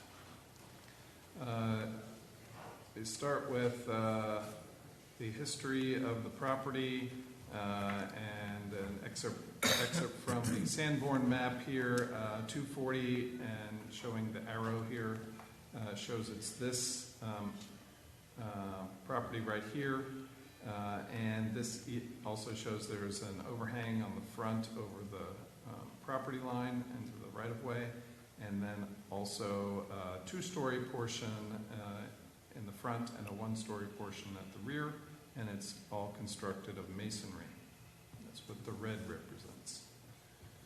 Then they also provided a historic photograph showing with this awning here and this doorway, and then the four windows above is the subject property. You can also see in this photograph the coins, which is these corner stones, and also a storefront underneath the canopy, as well as a couple steps to the doorway and transom, etc. The windows all have the eyebrows, but you can also see the neighbor is similar, and this will come up in the staff report. This is a close-up, actually. Sorry, could have started with that. You can also see the dentals are there, right underneath the sign frieze, as they call it, where the signage is. And then in the 1960s, the facade was covered with this screen that's set off from the actual facade by a few inches or a foot, and then in a modern, very modern style for Bynum's drugs at the time, even back then. And also the storefront was now changed, removed the right-hand doorway and used the entire frontage for storefront. Some tile work was added down here as well. But because it was only a screen, it was relatively easy to remove and restore back to the original. And here we have two more images along the way. So this one on the right, I think representing more closer to today with the shutters on the windows. Then Mr. Sandbeck's book. These are the excerpts with some photographs here. It's called the George Bishop Stores. And it's plural because even though he's only showing this facade here, this is one of two twins, and the building next to it that I showed briefly in the historic photograph is a twin of this one. But in this photograph, it was, at this time, it was still had a modern facade on it, so it was uninteresting, I guess, to Mr. Sandbeck for the project. But we'll hear a little bit about that in a minute from his description. So this is now the way it is in 2024.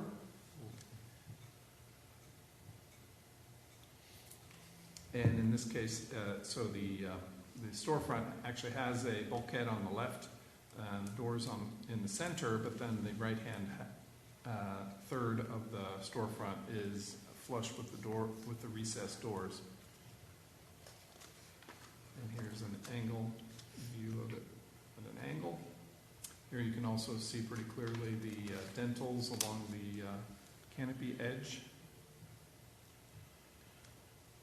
And here we have lots of dentils along the top, underneath the eyebrows, here above the sign frieze, and then the canopy as well.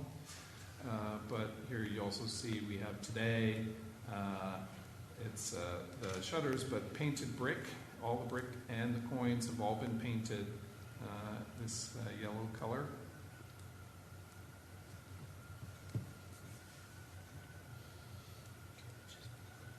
And so some close-ups of the where the coins meet the neighboring property. The paint delineates the property line, and then down below you can still see some of the coins have been completed down here, and on the right photograph you can see the coins here as well are now every one is in there, as opposed to, if you look above, it's every other one, right? Then, and there's a close-up of the ones at the bottom. So some question as to what the material is. And then close-up of the right side of the building, and you can see also that this building is separated from the adjacent building by, I think it's 1.5 feet or so, 1 10 inches, something like that. And here you can see it more clearly in this right-hand photograph. And at the ground level, that's been closed up. But apparently the property line is along the face of the building on the right, correct? So this unpainted brick actually belongs to this property owner on the left. And so some more of the details showing how the roofing and the flashing for the roofing and then meets with sign freeze area, and then also how that tile work terminates along that side.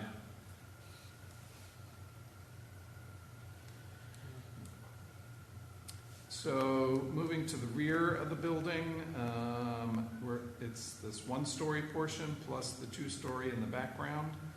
That's brick. The one-story portion is concrete block, and the surrounding buildings are all unpainted brick with some painted brick there, and in pretty bad condition in terms of the doors and the base of the walls and such. But they do still have some grass area here as a yard, so to say. The property line extends beyond even it includes parking spaces. So here we have some details of the condition of that portion of the building. And then up on the roof, we can see the neighboring walls on the left and on the right, and the subject property is these two windows and this sloping area. I think we see a little closer up in a minute. And there is a cutout on the floor plan of the building for the utilities there, which becomes interesting. So this is the third piece. It's basically metal roofing over the stairway that has been added at a later date to access from inside on the first floor to the inside on the second floor, using the exterior window as a way to get into the second floor. So the applicant is proposing to remove that. And then some details about the brickwork here on the right, at the top and over the windows, display jack arches here, and currently the windows have some metal bars on them for security, and the joint at the corner with the other neighbor. So the property is actually in black with a blue line around it. So it's hard to tell what's what, but you can tell what's not it, all the white stuff. And it also shows that there are parking spaces that are part of the property. And this is the survey showing that very same thing with a little bit more detail. And here you can see it's 0.6 or a 2-foot gap. Oh, I see. It's a 2-foot gap, and there's about 0.6 feet of the neighbor's building that's on this property, according to this survey. So all the description of the work is here. I'm not going to go through its many pages. I hope you all read it, and if you have any questions, we can get to it. But it's also notated on the plans, most of it, which we will go through. And they listed all the guidelines here, verbatim. And the materials, it's brick and wood and what else? Quarry tile, floor, and aluminum frame canvas awning. And then that was the front, and then at the rear, same thing, brick and wood and aluminum frame with canvas awning. This is also for the third property. So the apartment upstairs is to become a third deeded property, essentially condo. So the building's being condoized with a store in the front, a store in the back on the first floor, and then the second floor will be an apartment. So we have, again, for it's all brick, wood, and canvas awnings. So here are some new elevations since the design review. These came in today. So I wish I could have shared them with you earlier. But,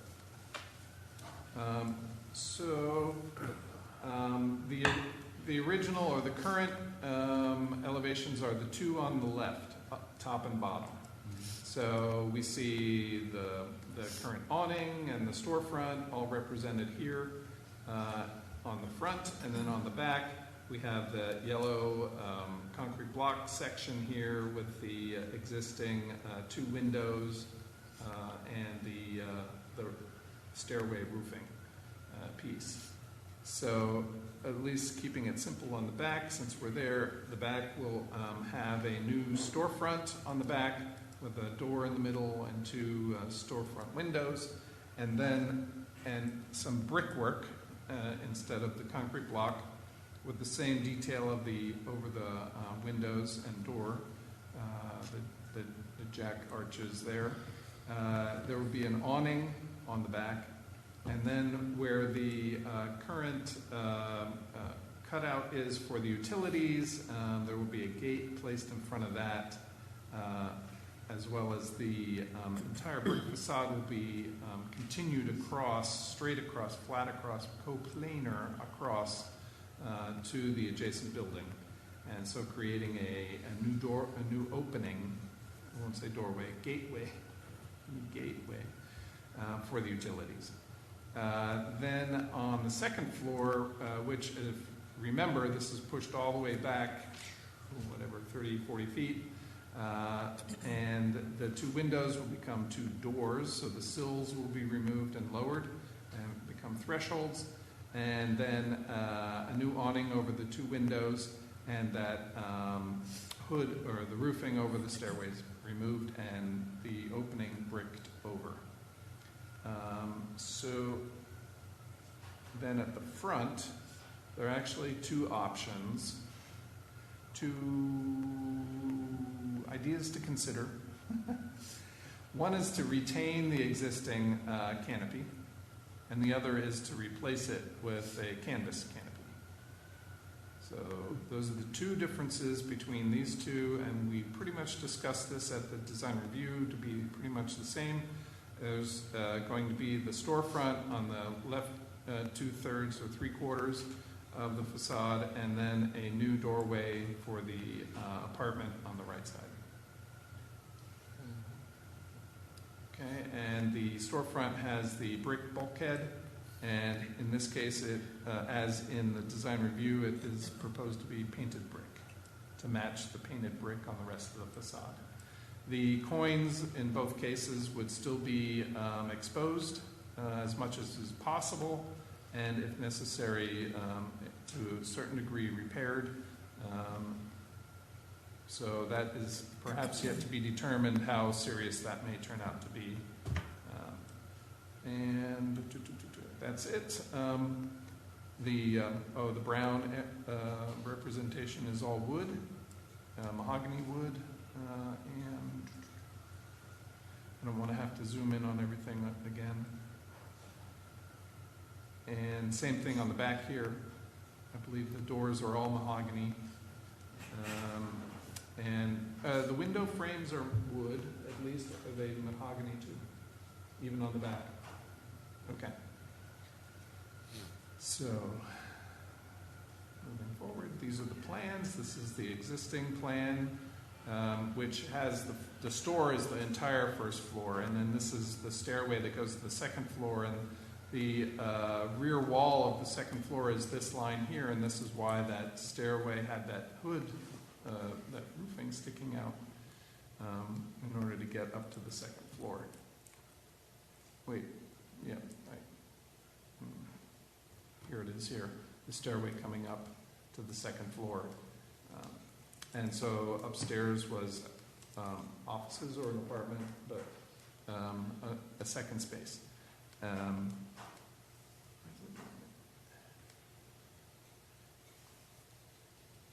So this is the demolition plan for the property, and I just wanted to add that there's a trench that you're cutting out of the floor right on this upper side of that, and it goes out the front wall and onto the sidewalk. It shows a trench out on the sidewalk. Okay. What? Oh, it's going to the back? Okay, then forget what I was going to say. All right, excellent. What's the trench for plumbing? Yeah, yeah, plumbing. A trench for plumbing, right? Yep. So this now is the floor plan showing the store in the front, the store in the back, divided right down the middle here, and they have their own bathrooms and such. The stairway for upstairs is shown here as well on the left, and at the rear, the footprint stays the same with that additional gateway across the back with the brick covering that whole facade. And then the second floor, this shows the stairway coming up and the apartment upstairs. They are looking to add a deck of sorts on a portion of the roof out there. The existing roof goes all the way out to the back edge, if you remember. So just a portion will include a deck over the existing roofing there, with sleepers and the rest of the structure. So this is an example of the door for the storefront, and then 3 options of the door for the residents going upstairs. And then we have the zoning and inspections form. Zoning permit application is required, and it will require a building permit. And then we're ready with our report. Okay. Do we have any opponents or proponents? Seeing none. Did you want to say anything, Lucy? No. Okay. All right. All right. Proceed. Yep. All right. So this is the staff report for Bud Beck LLC and Lucian Vaughn of Tar Heel Associates for 240 Middle Street. These are the Bishop. This is one of the Bishop stores. 240 and 242 were the 2 Bishop stores from 1885 to 1888. It is a contributing structure. In the National Register inventory, it simply describes it as 2 stories, brick, recessed storefront, 4 upper windows, segmentally arched, denticulated hoods, and cornice from 2003. In 1988, Sandbeck described the most relevant information that he had is, quote, "These 2 handsomely detailed buildings were erected between 1885 and 1888 for George Bishop. The identically detailed 4-bay wide buildings stand on the site of an earlier pair of brick structures of similar size built for Bishop before 1882. The Sanborn insurance maps indicate that the northern portion of the 2 structures, 242 Middle Street, may incorporate within it the remains of the earlier structure which survived the Great Fire of 1885. That infamous conflagration destroyed all of the buildings on the eastern side of Middle Street, from the south side of the central party wall of this pair of buildings down to South Front Street." So right here was the edge. This still intact facade of the southern half was recently exposed during a rehabilitation project, going from that modern, removing that modern facade, revealing the notable cast iron hood dash molds over the 2nd-story windows, molded cornices above the storefront and at the parapet, and stucco coining at each corner. The side elevation visible from Federal Alley, that would be the other half of the pair of buildings, shows the building's parapeted gable roof configuration and 3-to-1 common bond brickwork. Surviving 2nd-story sash indicate that the originals were of the 6/6 configuration, many of which were later replaced with 2/2 sash. So, for 240 Middle Street, they would like to include a storefront remodel in the primary AVC and 1st and 2nd floor facade remodels in the secondary and tertiary AVCs. Staff submits the following historic district design standards, aka guidelines, that may be appropriate to this application for utilities 2.3.1 and 6, design principles 3.1.1, 2, and 4, Modifications, 3.2.1, 2, and 4. Walls, trim, and ornamentation, 4.2.1 and 4. Windows, doors, and openings, 4.3.1, 2, 3, and 7. Entrances, 4.4.1, 3, and 4. Decks and patios, 4.6.2 and 3. Masonry, 5.1.1, 2, and 3. For metals, 5.3.3 and 4. For paint, 5.4.1, 2, 3, 4, and 6. Statements of fact based on the information contained in the application are: the structure is a contributing resource in the dense fabric development pattern. The project is a remodel of the storefront and rear facades of a contributing structure in all AVCs. The proposed design components and materials meet the requirements of the Historic District Design Standards, aka guidelines. The zoning administrator and the chief building official have reviewed this project and commented accordingly. And 5, the application is not incongruous with the guidelines. HPC may want to consider the following conditions. Revised plans according to the changes agreed upon at the hearing shall be submitted by the applicant to the HPC staff for approval according to the guidelines and prior to the final inspection by the Building Inspections Division. That ends our report. Okay. Why the options on the awnings? Are you looking for us to make a choice, or you just want to have options? Yeah, Lucian Bond with Torrio Associates. I really want to have it both ways. I really was asking for approval. Either one, and then you pick later? Yeah, if we get in and we evaluate that existing canopy and find it to be in good shape, we want the option of being able to leave it. It's a metal roof. The metal has been painted, and the paint is peeling off. But we just haven't decided. So we wanted the commission to consider allowing us to go either way. Okay. So we gave it, alternate 1 was to keep it, alternate 2 was to replace it. Okay. Discussions, questions?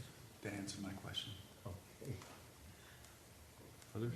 Whole thing looks fine to me either way.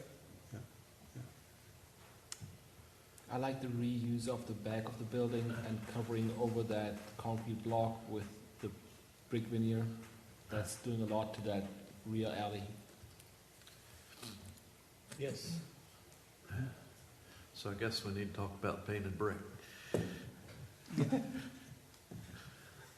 Well, it's already painted. I mean, Well, not the new brick. Painted, The new brick. Oh, the new brick. Oh, Have you come to grips with how to deal with that, or? Well, I mean, our proposal is that we would add the 24 inches of brick at the bottom of the storefront, and that we would paint that brick to match the existing painted brick, which the existing painted brick will be repainted. So I've lost a great deal of sleep over the last 2 weeks, but I came up with a plausible solution in my mind. If you were to put block and stucco and then paint it, would that might take care of the problem? I don't see it a problem. I mean, Well, I know you don't see a problem painting No, I mean, brick. I'm talking about for us, where we got a rule that says you don't Well, paint it it says brick. brick can be painted unless it has been previously painted. Yeah. So, Right. in my opinion, the brick on the building is already painted. So we can go back, and when he's adding to it, he paints the brick in the same color because it has been previously painted. you're construing that the new brick should be allowed to be painted Yeah. as the old brick? Because Okay. the building has been already painted. Yeah. All right. In essence, a replacement in kind. Here. All right. I'll let you guys decide. Slippery slope, You though. could I'm just have telling called you. me earlier. So you didn't Is need to sleep. it going to be a different color than it is now? Or is the whole thing going to be The repainted? whole thing can be painted. We Yeah, don't the whole consider thing's gonna be color. repainted. Yeah, it's peeling off. Not that we deal in color, but is it feasible to get a color of brick that you want the color to be and then paint the existing brick the color to match? I hear where you're coming from, though. But Well, just, it creates future situations, that's all. yeah, I get it. I do get it. Yeah, I'm fully aware of the guidelines, and We make case by case decisions. wouldn't want to set a new precedent. Yeah. And the only reason he's being allowed to paint this brick is because the rest of the building is already painted. Yeah, majority of it's been painted. That's the only reason. Yeah, I think it would create more problems if we go otherwise than if we allowed them to be painted. yeah, okay. Perhaps that rationale should end up in a finding of fact. It absolutely should, Yeah, okay. because your guideline says it is not appropriate to paint masonry that has not previously been painted. Yeah. So these are bricks that have never been painted, and you're going to construe the words in that sentence to allow bricks to be painted that have never been painted. You're going to have to square that finding with that Yeah. guideline. Yeah. Okay, the maker of the motion, whoever that ends up, will deal with that. If it's possible. Yeah, yeah. Is there any other discussion, any other items you want to consider? Other than that, it's a very nice, thoughtful Yeah. approach to a historic property. Yes. Very nice, Very nice. Beautiful. and well prepared, thank you. Well, who would like to make that motion? You're the best wordsmith out there. I'm not driving that way. And Mr. Chair, you're going to need to, whoever makes the motion is going to need to identify which design they're approving. Talking about the awning, Why can't we approve them both? Prove them both is the Yeah. request. Okay. That's what I I would think we say. could do that. You want to approve them both? Yeah. Okay. But So it should be clear in the motion at least. it should be very clear in the motion, and if you're approving the painted brick, then you need to deal with that issue and square Yeah. it with your guideline. So I need a brave soul to verbalize That would be that. Commissioner Morrison. I would do it, but my English is probably not Okay. going to give all the legal description out of it. Mr. Chairman, I move we find the application for certificate of appropriateness for 240 Middle Street to be not incongruous with New Bern's Code of Ordinance Sections 15411 to 15429 and New Bern's Historic District guidelines based on the following specific guidelines and findings of fact. Excuse me while I catch up here.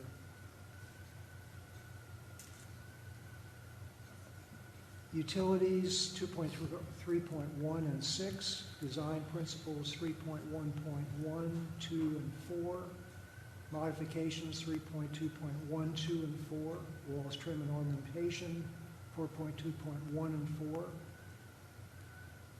windows, doors, and openings, 4.3.1, 2, 3, and 7, entrances, 4.4.1, 3, and 4, decks and patios, 4.6.2 and 3. Masonry 5.1.1 and 2. Metals 5.3.3 and 5.3.4. Paint 5.4.1, 2, 3, 4, and 6. Findings of fact, the structure is a contributing resource in the dense fabric development pattern. The project is a remodel of the storefront and rear facades of a contributing structure in all AVCs. The proposed design components and materials meet the requirements of the Historic District guidelines. The zoning administrator and chief building official have reviewed this project and commented accordingly. The application is not incongruous with the guidelines, and we find that Masonry Guideline 5.1.3 is not applicable given the majority of the building, extreme majority of the building, is already painted brick. And we are also approving at the owner's choice Exhibit 1 or Example 1 and Example 2 for the front canopy. That was stellar. Is there a second? Second. Okay. Been moved and seconded. All in favor, state aye. Aye. Opposed? Got it. Do you like that? I think we covered I it. didn't get to add, you needed to remove or also reference 5.4.6. So you have to vote again, sorry. What? Did I not say that one? I apologize. You did say it, but you want to not say it. Want to remove, because that's another one that talks about painted Oh, brick. excuse me. Okay, Yeah. please. Does the second agree? So just for the record, to be clear, Mr. Morrison, are you removing guideline 5.4.6 from the motion you just made? Correct. And Mr. Rush, were you the second? I'll second that. You second the motion, I'll second the motion to remove 5.4.6. okay. And with that in mind, understanding that Mr. Morrison intended to exclude 5.4.6 from his motion, everybody that voted in favor is still in favor of the motion, less that guideline. Yeah. All in favor of the altered motion, Yes. state aye. Aye. Okay. Thank you. Appreciate it. Okay, yeah. Technicality, I suppose. All right, we need a motion for the Motion COA. to issue So the moved. Is there a second? Second. Second. Moved and seconded, we issue the COA. All in favor, state aye. Aye. Opposed? Issues COA. All right. 111 Pollock.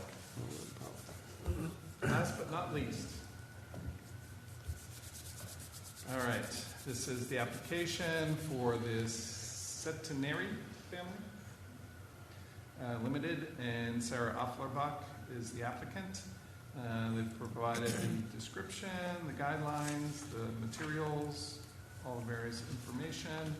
Ms. Afflerbach is the authorized representative and has signed the application. Here is her authorization with a notarized signature.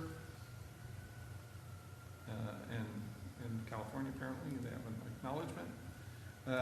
And so these are, essentially, this project is the exact same project that was approved about 2 to 3 years ago. And it was not completed at the time for whatever reason. And now they would like to proceed with it exactly as it was before.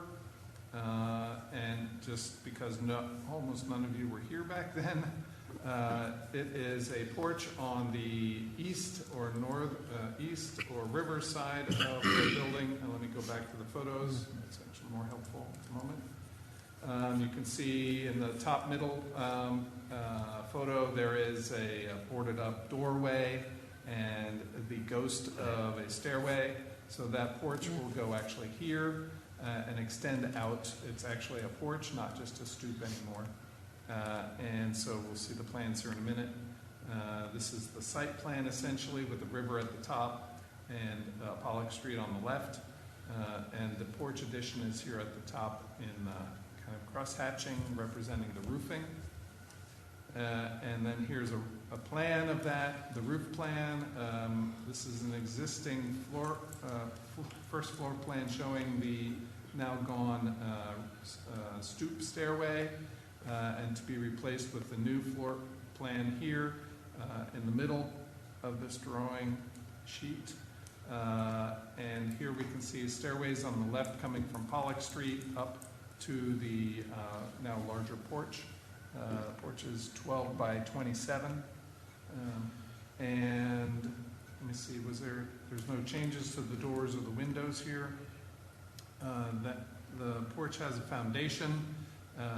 A one-story foundation due to the, first of all, location of the first floor, but also this is now open, probably due to the flood parameters for the building here. There seem to be rather sturdy masonry columns and stem walls. In the demolition, you say to remove masonry, to create an opening, and then on the floor plan, it's not there. You see that? I don't, we took that out. Okay, we just need to clarify that. Yeah, there should be no doorway. No doorway, all right. Oh, yeah. next time at the microphone. But, yeah, sorry, I'm asking you during my presentation here. So this was the old stoop stairway, and now also from the two various sides, and now from the porch will look like this, with four tapered columns, wood tapered columns. All the railing is wood.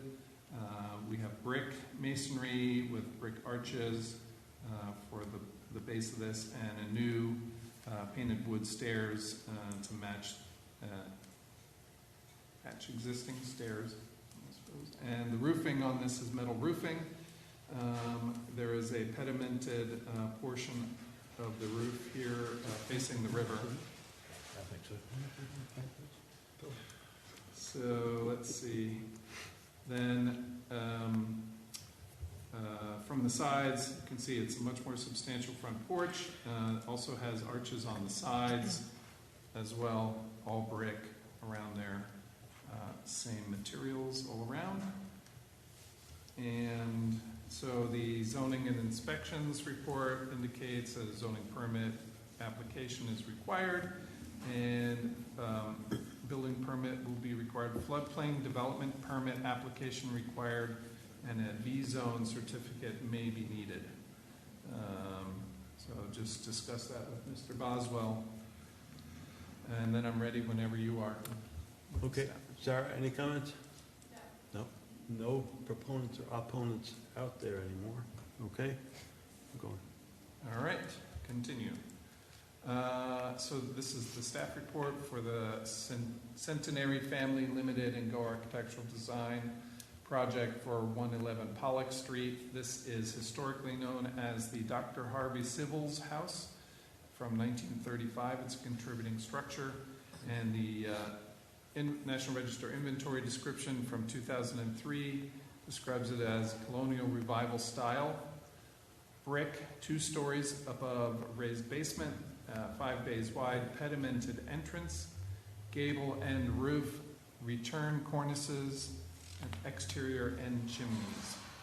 Sandbach description from 1988 is the most relevant information there is, quote, designed by local architect Raymond Fousson.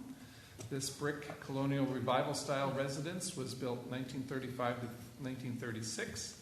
The house was moved to this location in the 1960s. Its symmetrical, conservative exterior exemplifies the restrained colonial revival style, which dominated high-quality residential construction in much of the nation during the 1920s and 30s.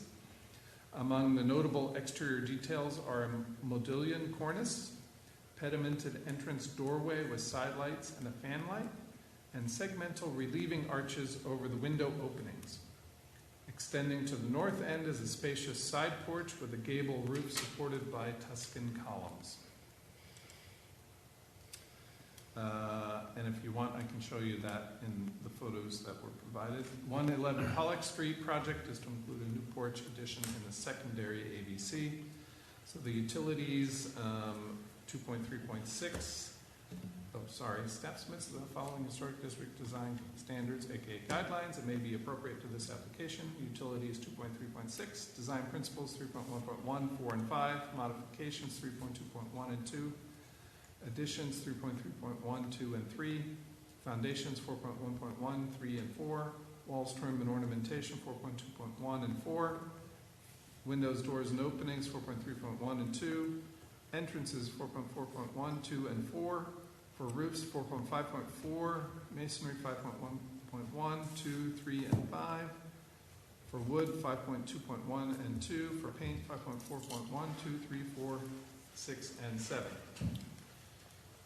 Statements of fact based on the information contained in the application are: 1, the project is located in the tight weave development pattern. 2, the proposal is a permanent replacement of an incongruous previous entry stairway. 3, except for the altered pediment and painting the new brick, the proposed design components and materials meet the requirements of the guidelines. 4, the zoning administrator and the chief building official have reviewed this project and commented accordingly. And 5, the project is not incongruous with the guidelines. The following conditions were added to the previous COA. To retain the existing pediment above the entryway and respect that historic fabric. Secondly, the construction must comply with the requirements of the chief building inspector, specifically with regard to floods. Thirdly, the applicant is to revise the drawings to show the brick as white-colored brick. And fourthly, the applicant is to indicate the installation of any new or relocated lighting. The HPC may want to consider the additional following conditions to revise plans according to the changes agreed upon at the hearing shall be submitted by the applicant to the HPC staff for approval according to the guidelines and prior to the final inspection by the Building Inspections Division. And that concludes our report.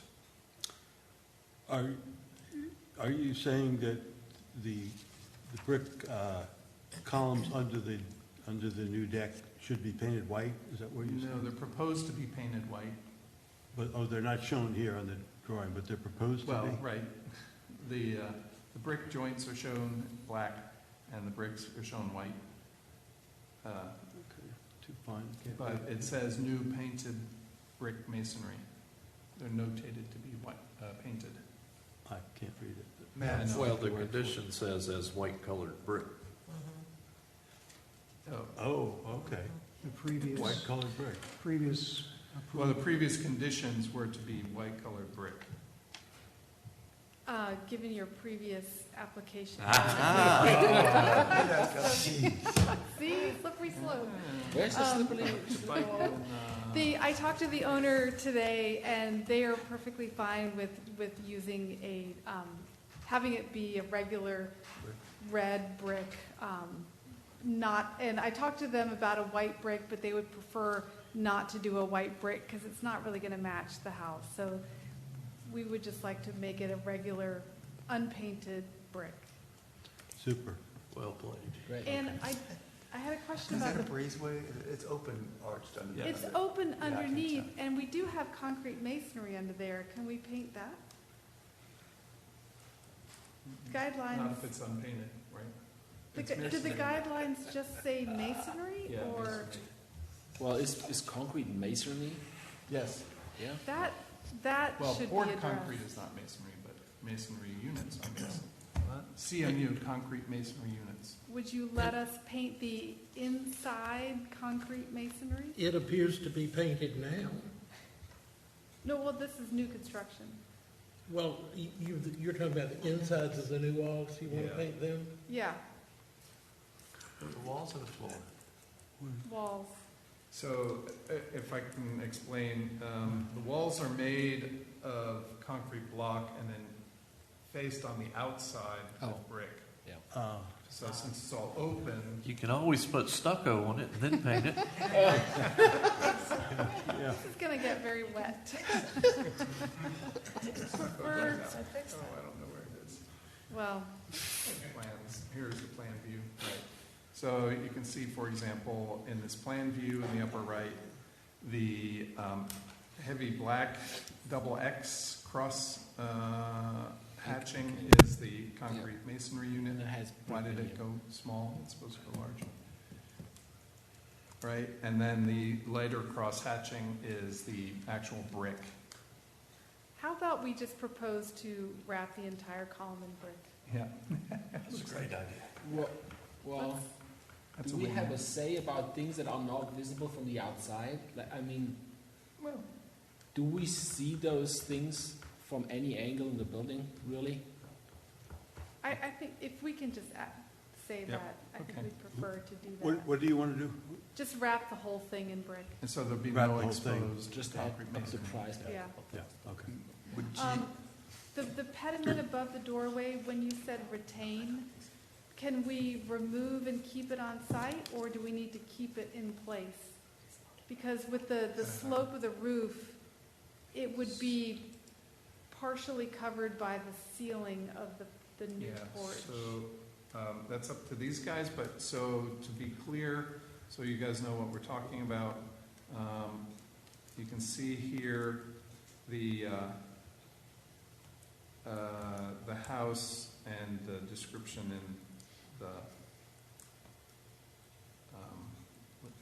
in Sandbeck. Here we go. This pediment It reaches almost to the windowsill, right? Hard to say for sure. Whereas the design for the roofing, if you look at the elevation very closely. Yeah. Oh, come on. There we go. That's the existing, right? That's the existing. Right. And then the new would be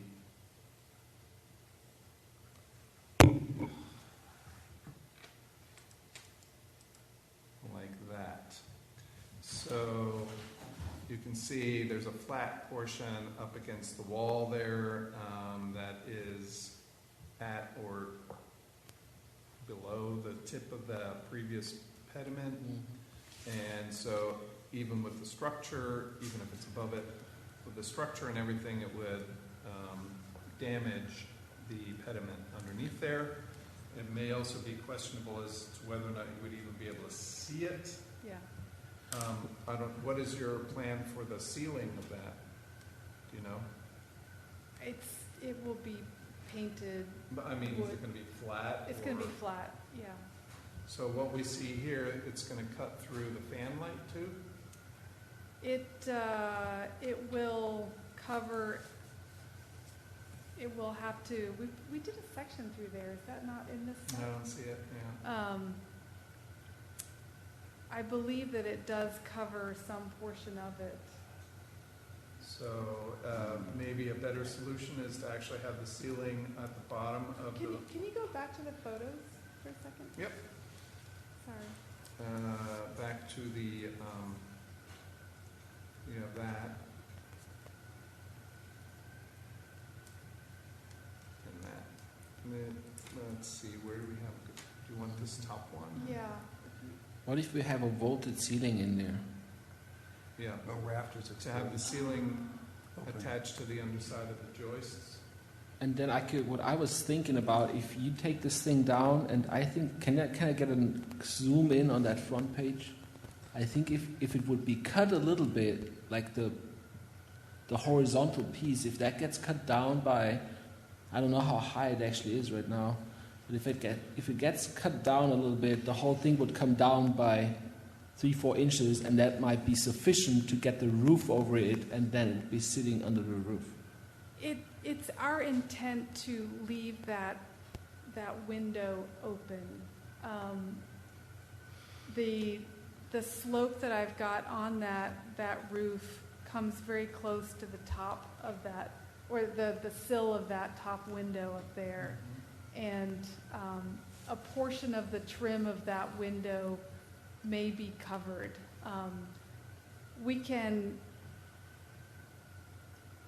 I believe that we can frame it on the inside so that it is completely open, but that pediment above that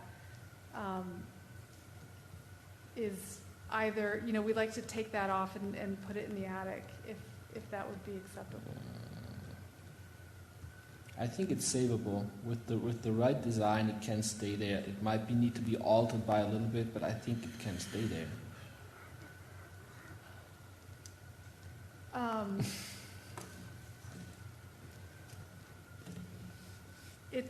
We have to attach the new framing up against that house, and it just may cause a problem. I mean, we can try and leave it in place and take photographs of it during construction, if that would, or if you'll allow us to take that top piece off and put it up. I mean, this house was moved here in the 60s to make way for the old Holiday Inn, and Sandbeck doesn't have any photos of it originally, but I would imagine that this had a whole different front on it when it was on the ground.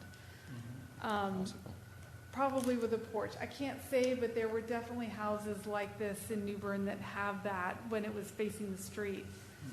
So the other thing to consider is even if she was able to make the roof avoid the pediment, what would that look like underneath? Under the pediment, it would look... I mean, it would be squashed up against the ceiling. Yeah. Could it be an open ceiling with not just an open rafter ceiling? And it might We've show the got a pediment? hip roof on that porch. It No. would be, No, Not unless it's good. following the angle of the pediment, it's gonna look silly. That's right. I mean, we kind of replicated that pediment out on the front. Yeah, I've noticed that. You know, Well, I was gonna just- go there next. Can you take it off of here and put it on the front? She did. And leave the. I'm not going to say yes, we can do that. It might be possible.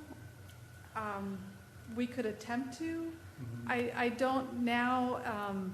Honestly, it's been so long Can since we I've... make it a condition that it gets kind of rebuilt if it's not going to be able to be saved?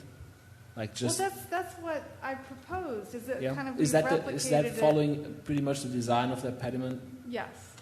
Yeah. I think it's a good solution. Okay. Yeah. Yeah. I can live with that, I guess. Yeah. I think the guidelines I can. wanted to make one comment about the brick selection, and you said red brick. Could Well, you- it may not be red. could I you- mean, just Could unpainted it, brick. could it be a model brick that is, maybe has that mortar in it that reflects some of the white of the building? You know, that mixed brick kind of thing?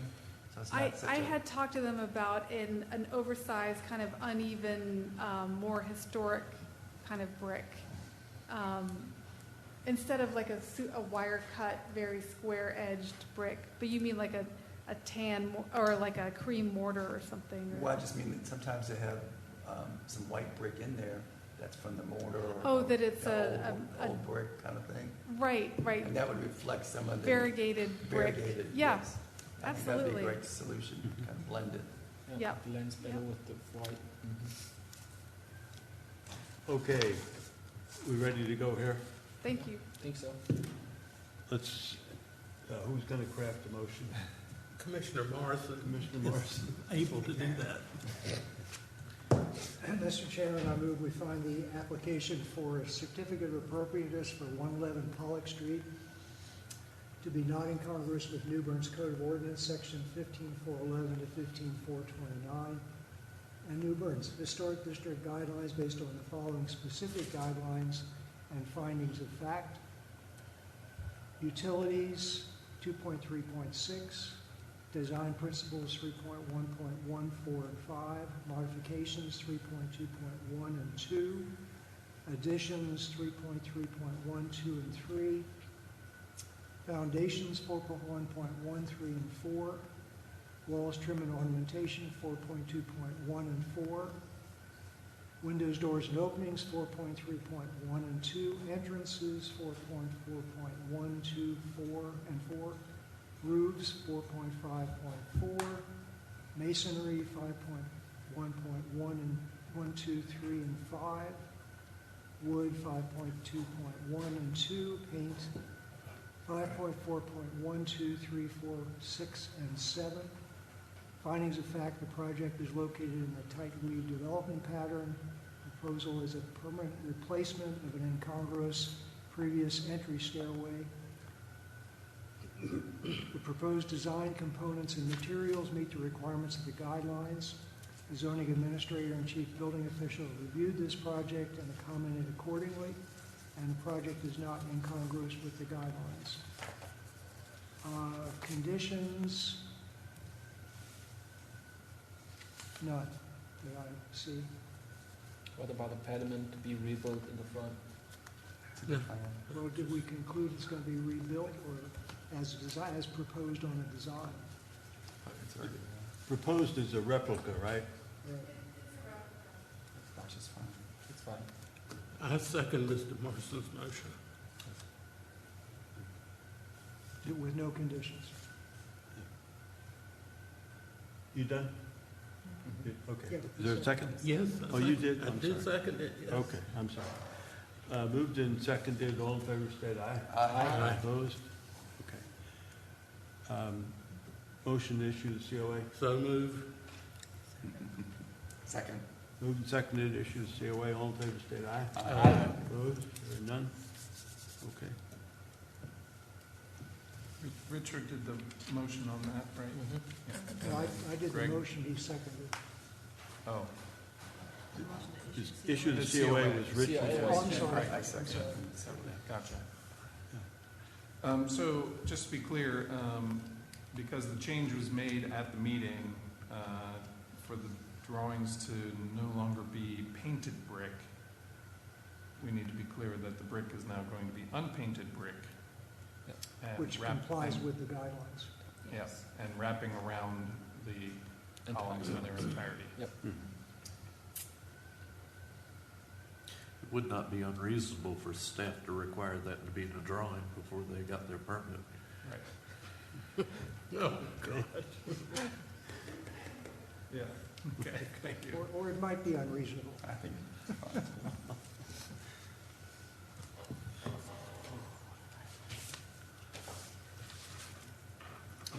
Easy fix. Yeah. Okay, no old business, no public to make comments, no new business. Anything significant in your report that you want to talk about, Matthew? We just have, the main thing is that we have our 3 members whose current terms are expiring, all are qualified for another term. I believe, I don't want to speak for anybody, but if they are no longer interested in serving, they should contact their alderman or mayor to let them know so that they have a chance to replace you. I guess I should just put it that way. But otherwise, you should probably contact them anyway, just so you can let them know you are interested in continuing so that they don't have to start looking for anyone. Okay. Which commissioners are at the end of the? So MW, JM, and CS. Mark Wagner, Jim Morrison, and Candace Sullivan. Thank you. All right. Does Candace know that?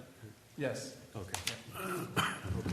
And I've had several people tell me that they're interested in filling any vacancies. Cool. Motion adjourned? So moved. Second. Moved and seconded, adjourn, all in favor, say aye. Aye. Meeting adjourned. So I missed the motion. Who did the motion? Richard. I did it. RP. Aye. And who seconded? Rick, GR. Thank you. whichever one. Yes. You guys can arm wrestle for it. Well,